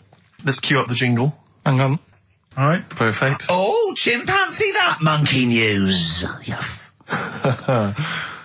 Right. Let's have a look. This one's from some woman, right? Yeah. And she was taking part in the London to Brighton bike ride, right? Lovely day, weather's good and everything. What year? She's just a couple of months ago. She's done all the training, right? Done all the training and stuff. Got a brand new bike for it. Got a little puncher outfit and stuff, all set for the day, right? It's a nice day. She sets off. They all start pedalling and that on the way to Brighton, right? So she knows the route and that. Got little headphones on, cycling along. Suddenly... Right, okay, I'll stop you now. If a cyclist overtakes her and is going really fast and it's sort of hunched over, but it's got like lots of cycling gear on and a helmet and goggles, and they can't tell what it is, but they just know it's like a little hairy fella who hasn't bothered shaving his legs, which is weird, isn't it? Because cyclists usually shave their legs, and this bloke had really hairy legs. But and it won. They gave it the medal. It won 3 years running. They gave it the key to the city. It had its own game show, and then someone said, "Hold on, though, this fella's all hunched over, and he's only 3'5", and his arms are longer than his body. It's a chimp. If it goes anywhere near that, we're never doing it again." More monkey news next week. She's cycling So along. anyway, she's cycling along, right? And this tricycle... I couldn't predict that. There's always one element you can never anticipate. Yeah. Got a kiddie's tricycle with a little kid on it. Little hairy kid with a helmet. Okay, just go on then. Well, the tricycle comes Whizzing past, yeah. thing. Strong legs, you know, chimps. So she's thinking that, but didn't get a chance to see the thing. Oh, yeah, couldn't quite see the cyclist. Oh, God! You bald mank git. Go on. Yeah, research scientist Karl Pilkington. So anyway, she gets to the end line, right? And they got talking. It was a nice day, nice race and all that. He said, "Did you see a little thing on a tricycle?" Thing? Well, a person, surely, just a human. Did you see that? No. Did you see that bloke on the tricycle? So anyway, turns out... Tricycle. Yeah! Well, what did you say thing? Well, no, wasn't suspicious. I mean, what did you say? Did you see that fellow on a tricycle? Anyway, so it turns out... Go on. It was a chimp. You're joking! Right. Well, Christ almighty, there you go. Unbelievable, and it was a chimp all along. So anyway, right, so the woman's like... We're never doing this again. checking out the news, right? There's nothing on it. She checks out XFM Monkey News. Right, okay, I'll stop you there again. Right? If it turns out she does on the news, right, and the circus goes, "We're looking for our chimp, it used to ride this tricycle, and it escaped with police chasing it." No. So she listened to XFM, see if I'd picked up on the story. Yeah, sure. I didn't have it and stuff. So she got in touch with the organisers of the London to Brighton bike ride, said, "Look, saw a little hairy fella." Why did she care? Because she wanted to know. She thought it was a bit odd. Well, Turns out it was a chimp. They weren't happy about it. Of course not. Because now the owner of the chimp wants to enter it into the Tour de France. No! Oh, God! I'm gonna die! Oh, God!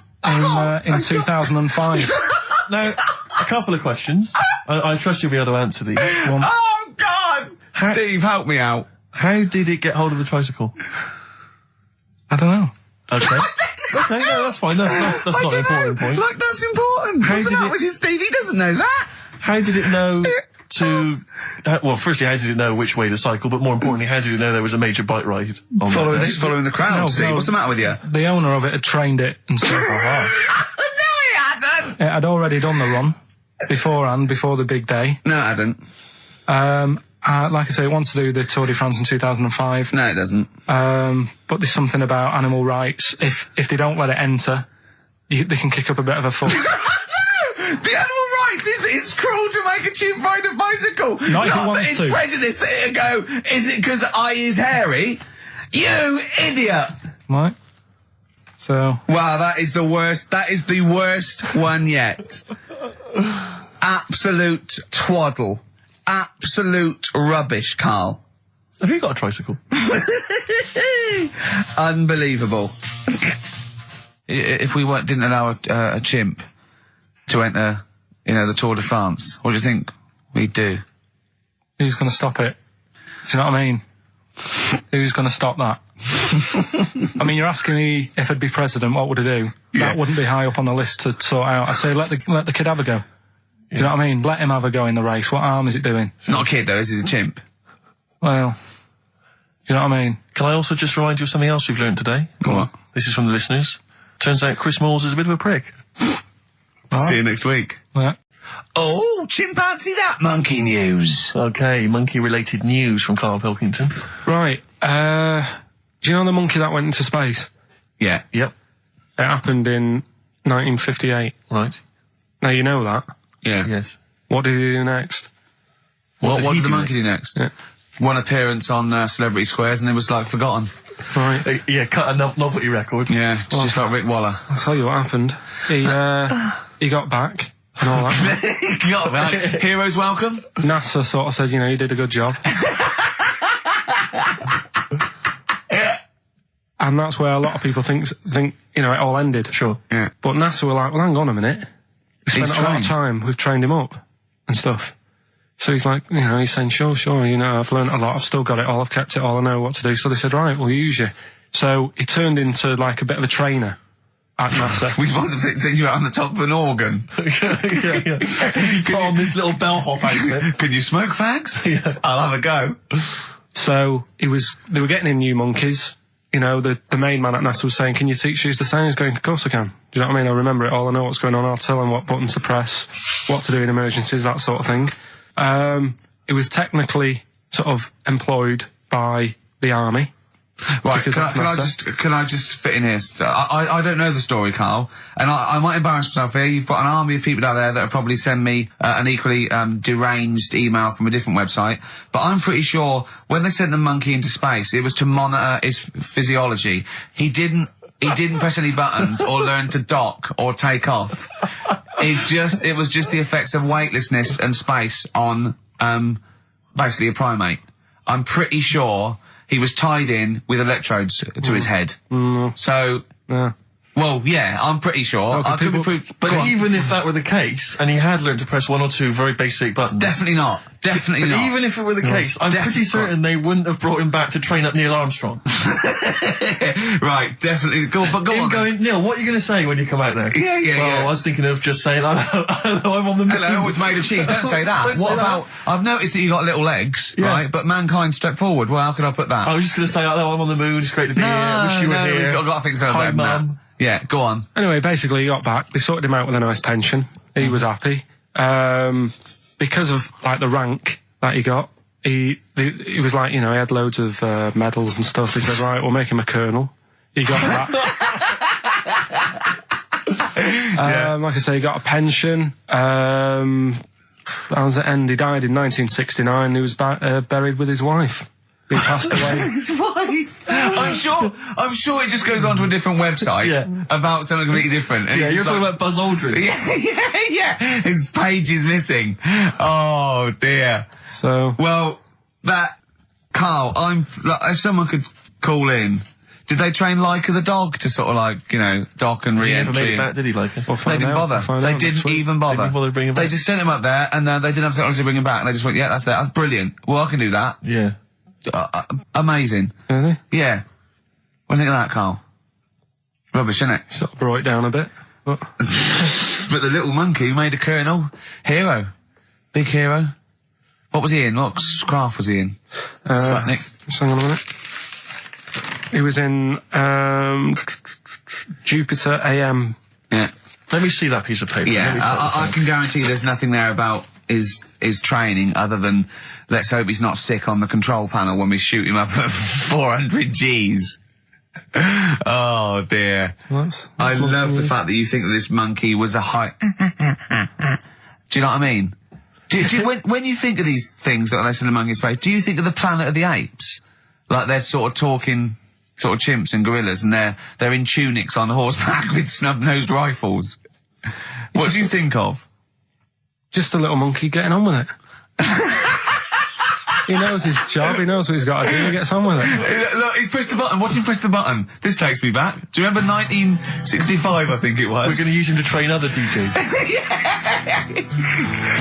That's it then. Goodbye. Thanks. Cheers. Cheers. Okay, monkey news? Do you want a bit? Yes, please. Play the Jingle. jingle. This rush is weird. Oh, chimpanzee that monkey news. Right. Right, they were filming a documentary, right? This telly company Yeah. doing a documentary. Which one? Which one? Don't know. No, right, what was the documentary about? About monkeys. Yeah. Where was it? Where was it? Africa. Right, when was this? I haven't got a date. Okay. Recently, though, since the advent of television, obviously. Yeah. Actually, a bit of extra monkey news if you want it. Okay, always. Do you know the, Monkey News Extra. Go on. do you know the Halfords ads? Halford's ads? I don't think so, no. What happens? Halfords, they've they sell nuts and bolts and stuff. Right. They were using monkeys in the ads. Okay. Um, Yeah. And what happened? Packet. Don't they sell bikes, Halford's? Well, mainly.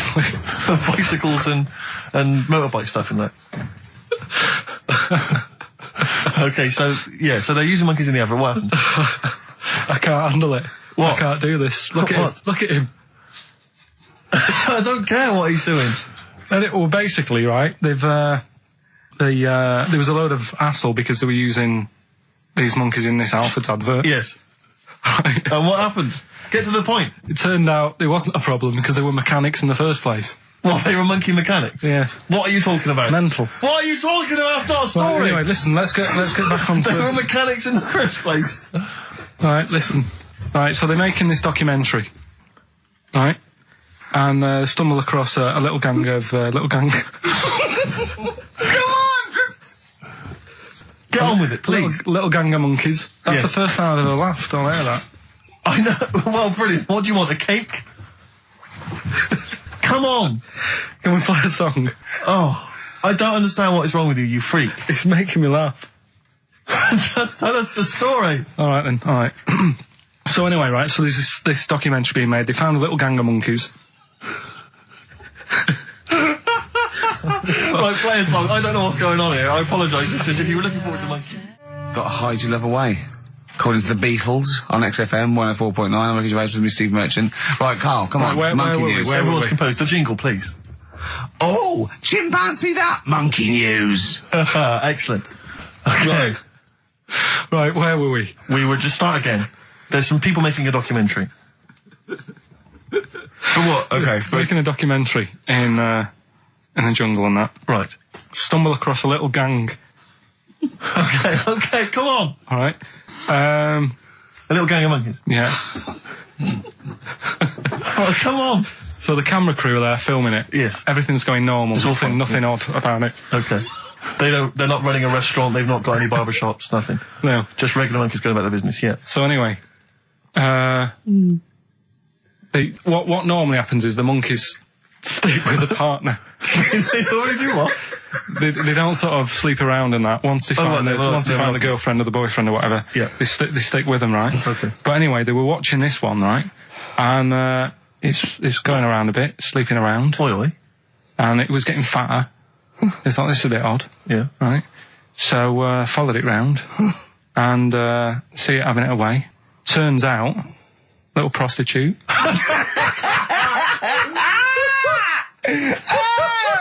Oh, God! It's a little monkey prostitute. And it was getting fatter because it was charging them bananas. What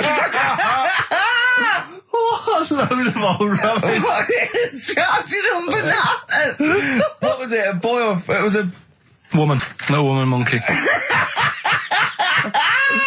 That's the most extraordinary monkey news I've ever heard. Oh! That is genius! Has this documentary been televised? I don't think it's been on yet.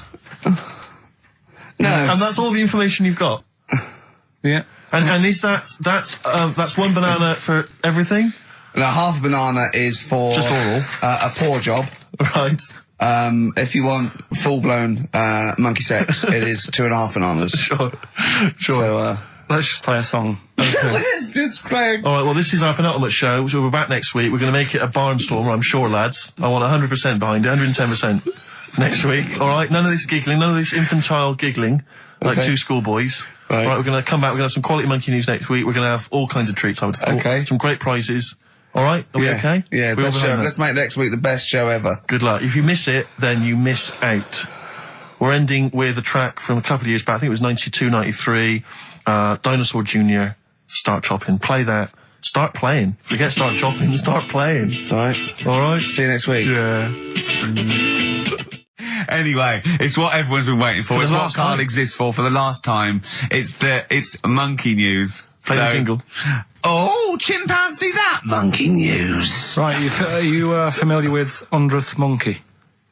Keep talking. 100th monkey? 100th? Yeah, like as in like, or more than 99. 100th? Yeah. The 100th monkey. Yeah, are you familiar with that? No. No. Anyway, thanks. That was monkey news. we'll leave that next then. week, Adam and Jet. What do you mean you're going to leave that? Well, I thought it was a popular phrase or something. What, 100th monkey? Yeah. What do you mean a popular phrase? What, why? What? Because you're going to do songs and phrases with it next week. We've said it once before, 100th monkey. No, it's just, it says the expression 100th monkey. Well, do It's it anyway. where What's the comes from. story? Well, it's from the 1950s, right? And the way that they got it because they were following some monkeys about, right? And they started Who was? journalists Oh, yeah, why? Oh, yeah. just to see what they're up to. Right? Okay, so they're following some monkeys around, yeah. What was it? What, a documentary? Anyway, one of them Come on! One of them washed some potatoes.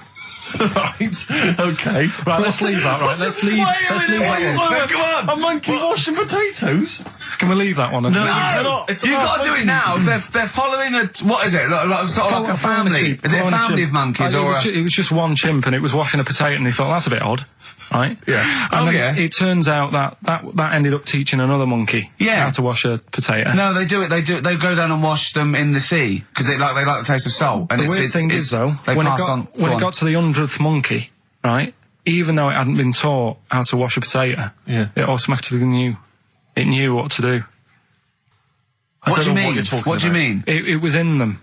It was in them that they knew that when they get a potato, they had to wash it. That isn't the monkey news. I'm just saying that's where the expression comes from, but you haven't even heard of that. So. Well, there's a couple of things there that it could be another upshot, and an instinct is part of your genetics, as anything else. Washing a potato. But you can't pass on acquired characteristics, so that's nonsense. If you mean that someone was taught they had a child and it knew it, there's no chemical memory as such. So that wasn't even monkey news. No, the monkey news. We've covered a lot of stuff. There was sad stuff, wasn't there? Yeah. There's some funny stuff in there. Yeah.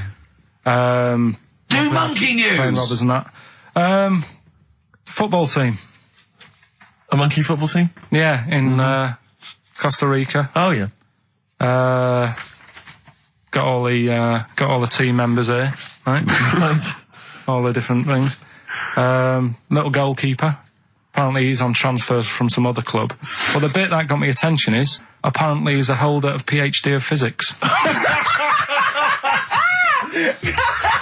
you want to have a look at that? What, Steve? the goalkeeper? Yeah, just the goalkeeper. The others haven't done that much. The others haven't done that much. Well, I believe that he's got better exam results than you, Karl, but I don't believe he's got a PhD in physics. Obviously. Do you know what the name of the team is? Coconuts. Oh! So if the Telegraph are listening, that is the sort of quality entertainment you get. Well, you don't anymore. Let's just put a song on then. Yeah, that's the end. Goodbye, everybody. what do you Have want to a leave? have a lovely summer. Yeah, have the a rest of great it, and we might see you in October. We might not. It's up to Karl Pilkington. Chances are slim. So call 0207 766 6000. Ask for Karl Pilkington. Or email him. What's this? Or This is Tim Buckley to end with. I think you'll enjoy this. It's called Once I Andrew Was. Phillips. Call Andrew Phillips. See ya. Where's the monkey news? It's been a bit quiet, hasn't it? I've been... What, in the keeping last an eye out. 3 months? Okay, there was something that I found last week about one that was in an old people's home. It escaped from some zoo. It was wandering about. It was enjoying itself, and then when it got to the night time, it was like, oh, what am I going to do? And the first place it came across was like this old people's home. Went in there. I think it was there for about a week and a half without anyone realising. No, No, it did. No, so the helpers and the nurses and the social workers and the matrons and all that, they thought, well, Mr. Sanders looks a bit hairy. But I mean, that happens, it comes out your ear and your nose when you get to about 70. And he stooped over, yeah, of course he has, he got bow legs, yeah. And he eats more fruit, of course he does. Well, that's when they realised. Why? Because someone in the kitchen said, hang on a minute, getting through more bananas than we normally get. What else you got? Monkey news. Yeah. Right, let's do monkey news. You want to do it now? Yeah. Oh, we may as well have some monkey news. Let's have some monkey Do news. some monkey news. You made enough noise there, Rick? You want to? Sorry, but sometimes I like to move around, lounge and that, and at the mic. Sure. You know what I mean? Yeah. Yeah. Well, let's have the jingle. We've not heard it for a while. Oh, chimpanzee that monkey news, Right. I haven't read this through properly. So I'm just zoomed. Right. What do you mean you haven't read it through properly? Basically, right, it's about problems with chat rooms and that, right? A lot of people, it's like the new way of meeting people and that in it now, chat rooms. You get on there, you can have a Right, chat. if you say someone was having a meeting with someone, they Please wanted to don't meet. preempt it. Right, okay. Please don't preempt it. Right, there is not an animal in the world that Right, can it doesn't operate and matter. Do you want understand. to know the story? You said that Did they get monkeys- married? It was 3 months later. She realised, there's a lot of bananas gone from my fridge. See, what annoys I me want is, a divorce. This is what annoys me. Bobo. You say that monkeys can do Shakespeare if they're given the time. No, that's not it. Let's not get into the It's whole a Shakespeare and philosophical monkeys. conundrum. Please, let's not get into that debate again. We'll be It's here all about night. it's about Yeah. Right, so infinity. this one then. Oh. So this chat room, right? And the thing is with chat rooms, you have like a big boss who's looking over it and making sure nothing dodgy is going on. Right. Right, so certain keywords come up and Who's that, sort Dr. of thing. Zayas? Right. So anyway, they were looking over it, trying to look for dodgy stuff, but they kept coming over like really strange things. Like instead of saying, "Do you want to meet in a restaurant or bar?" Right, it'd be like, Do you want What- me in a tree? "What tree do you want to meet?" on?" Right, okay. Are you shooting off? That's the end, yeah. I'll see you later, Seriously, mate. 'cause that's gone. I'm just going to listen to the end of it anyway. You're an idiot. You're an idiot if you believe that shit, honestly. No, I'm just telling you what's online. Let's hear the rest of it. How you're nearly you're ill. Okay, well, I don't know the PC term for this, so I really apologise. You're nearly retarded in some And aspects. instead of sort of saying wear something sexy, they'd say make sure you bring plenty of bananas. and Right, stuff you're like that. talking absolute. Okay, Are you making up the monkey news now because you can't find it anymore? and instead of saying should we get married, they're saying how swollen and red is your arse? Do you wanna You have a look? stupid fool. No, that was me.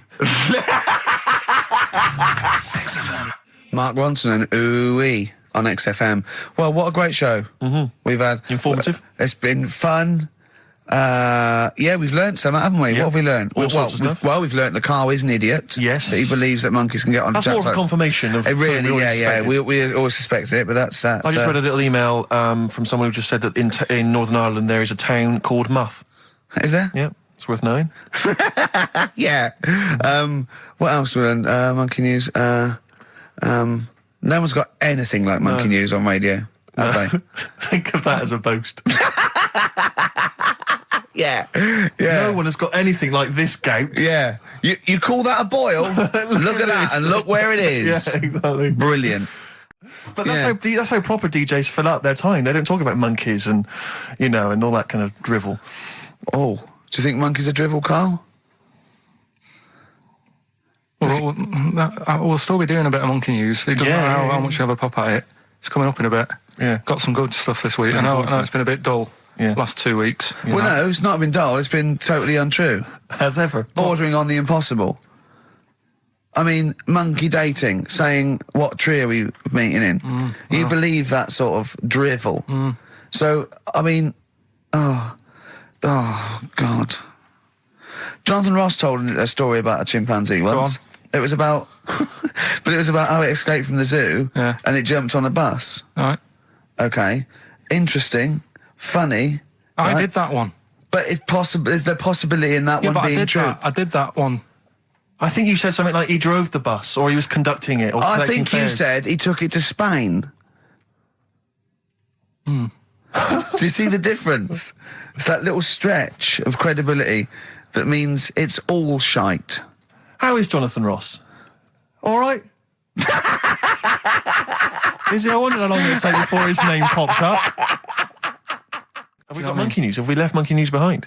Monkey news, come on! What happened? You can't offend I'll monkeys. tell you what is annoying. What? Steve's told me about a film that is about a monkey going off with a woman. The Charlotte Rampling thing where she It's a film takes... called Max Mon Amour. Yeah, she has an affair with a monkey. Go on. Yeah. Oh, what happened? You wouldn't like Don't it. go- we can't go into You it. We wouldn't need like it. monkeys. You wouldn't like it. It's not like it's weird and you wouldn't, Carl, it's not like a nature program where he wears a bowler hat and can talk. Okay. the range of programmes that you seem to see. Yes, I'm trying to think. I haven't seen that one. No, yeah. Come on, do monkey news. Well, monkey news this week. Play the jingle. Oh, chimpanzee, that monkey news, Right, it's about this monkey that was knocking about in the 1950s. Right. It was known in the sort of LA area, right? And apparently, again, I haven't really checked all this out. I've just picked up bits that look interesting. Yeah.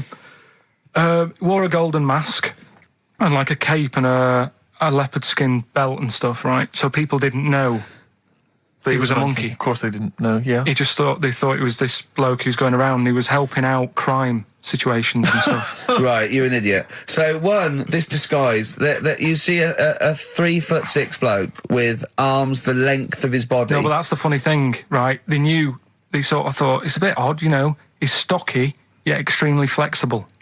Yeah, and hairy, because he only wore a white mask and a belt. And a distinctive jawline and stuff. And then, right. apparently, like, he used to sort of get to his...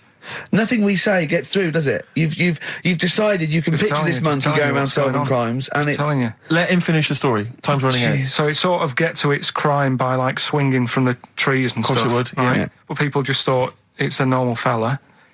Of course. Then what happened was... This is the bit that's going to annoy me, isn't it? He helped some fellas out, like, and for a reward... They were like, do you want some money? You've helped save our lives during a crime and stuff. Do you want some money and that? And he just went straight for the shopping bags, got a couple of bananas and apples, right? And as he was bent down, looking into the bag, getting the bananas and apples, they pulled his mask off. Little monkey. So he wasn't allowed to work for the police anymore? It ended there. Sure. Weird, isn't it?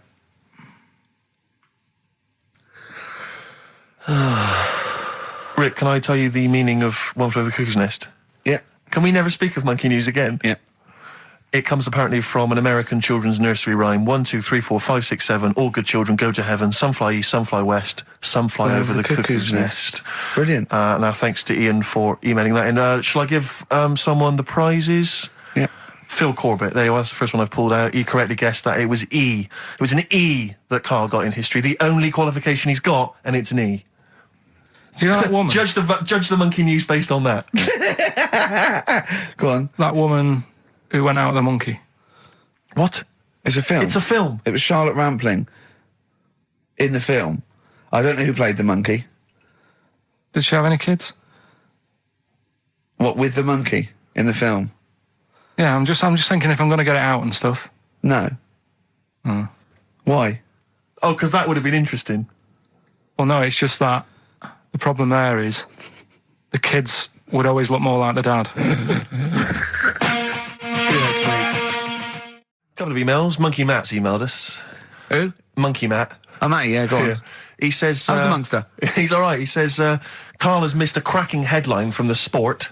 Hide-and-seek champion found dead in cupboard. I hope it's real. I don't know if it is.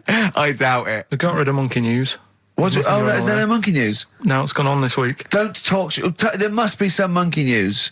It's not like it's real news. You tell us stories about chimps from the 18th century. It's not... Don't give me nothing happened this week. You just didn't look at the internet. Did look. And there's no news. Nothing happened. There was one little bit of monkey news about how you can now buy tea that's been picked by little chimps because it tastes good. Right. That's what they're saying. Right. Why does it taste good? What do they do to it? I don't know. It just annoyed me. Is it those chimps from the PG Tips act? Well, that's the annoying Are thing. they dressed up, having funny conversations? But like that's in a the house thing. somewhere? Everyone made a fuss about, that's cruel making them pick a piano up. Yeah. If I was a chimp, I know what job I'd prefer. Sure. Do you know what I mean? Doing removals rather than standing in a field picking tea and that. Yeah. I love the fact that he probably thought that was a documentary. Yeah. He thought it was a trailer for a Channel 4 programme. All right, we'll be back next I've week. got a little treat for them. Right, that winner of the DVD, watch the behind-the-scenes footage because you see Karl's little round head. So they're enjoying that. Who won that, by the way? We've given that away, haven't we? Yeah, we forget what it was. It's gone. Oh. Don't bother Laura. watching the rest of the stand-up, though. It's a bit poor. Leave you with 50 Cent's outfit. Fiddy, I called him Fiddy. Fiddy, I yeah. called him Fiddy Cent. Back next week. Fiddy. Right, haven't got long. We better give the winner. We got monkey news coming up. We haven't really got any monkey news. What do you mean? What do you mean? There's nothing going on, seriously. What do you mean? The last few weeks, I've kept telling you. No, right. This really annoys me when you say there's nothing going on, because you call it monkey news, but it's not monkey news. You have stories, dubious stories. But shut up a minute. About it's always chimps, which annoys me. You call it monkey because they're apes, right? And it's often from the 18th century, so it's not news anyway. So don't tell me there's no monkey news what I'm this saying week. is, if there's monkey news worth doing, I'll know about it. And there isn't anything, so let's leave it. Right, okay, you are going to give me some monkey news, well, I tell you, I'm telling you, you are going to give me some monkey news, or we're not leaving. Right, well, my mum sent me some. Right. I got a little letter from her doing the usual sort of stuff, telling me what she's been up to and that. It was a little thing about somewhere in Lincolnshire or something. Right, good. To do a bit of monkey throwing. Oh, God, what do you mean? Because some fella got attacked by one once. And sort of to remember him, on this certain day, they go, oh, it was today, wasn't it? And that fella got attacked by a little monkey and that. And something about chucking monkeys about. That's horrible. I don't know if they're real. I think it's just like to remember. All right. But that's the only sort of stuff that's knocking about out there. But it's not, that's not I've got my mum and dad on it, looking all the time for stuff. There must be more monkey news than that. There isn't nothing. I mean, there's bits and pieces. There was a bit about Donna Rare, how when she has a kid, she's going to let a gorilla look after it for a week or something. But apart from that, it's dead out there. Well, I don't know what that means. She's well, that's it. Apparently, well, it's not true. She's not going to let a gorilla look after a child. No, it is. Apparently, a fella works with them or something, and this is rubbish. It's not rubbish. How can she let a gorilla look after a baby for a week? Well, forget it. So have you ever heard her speak?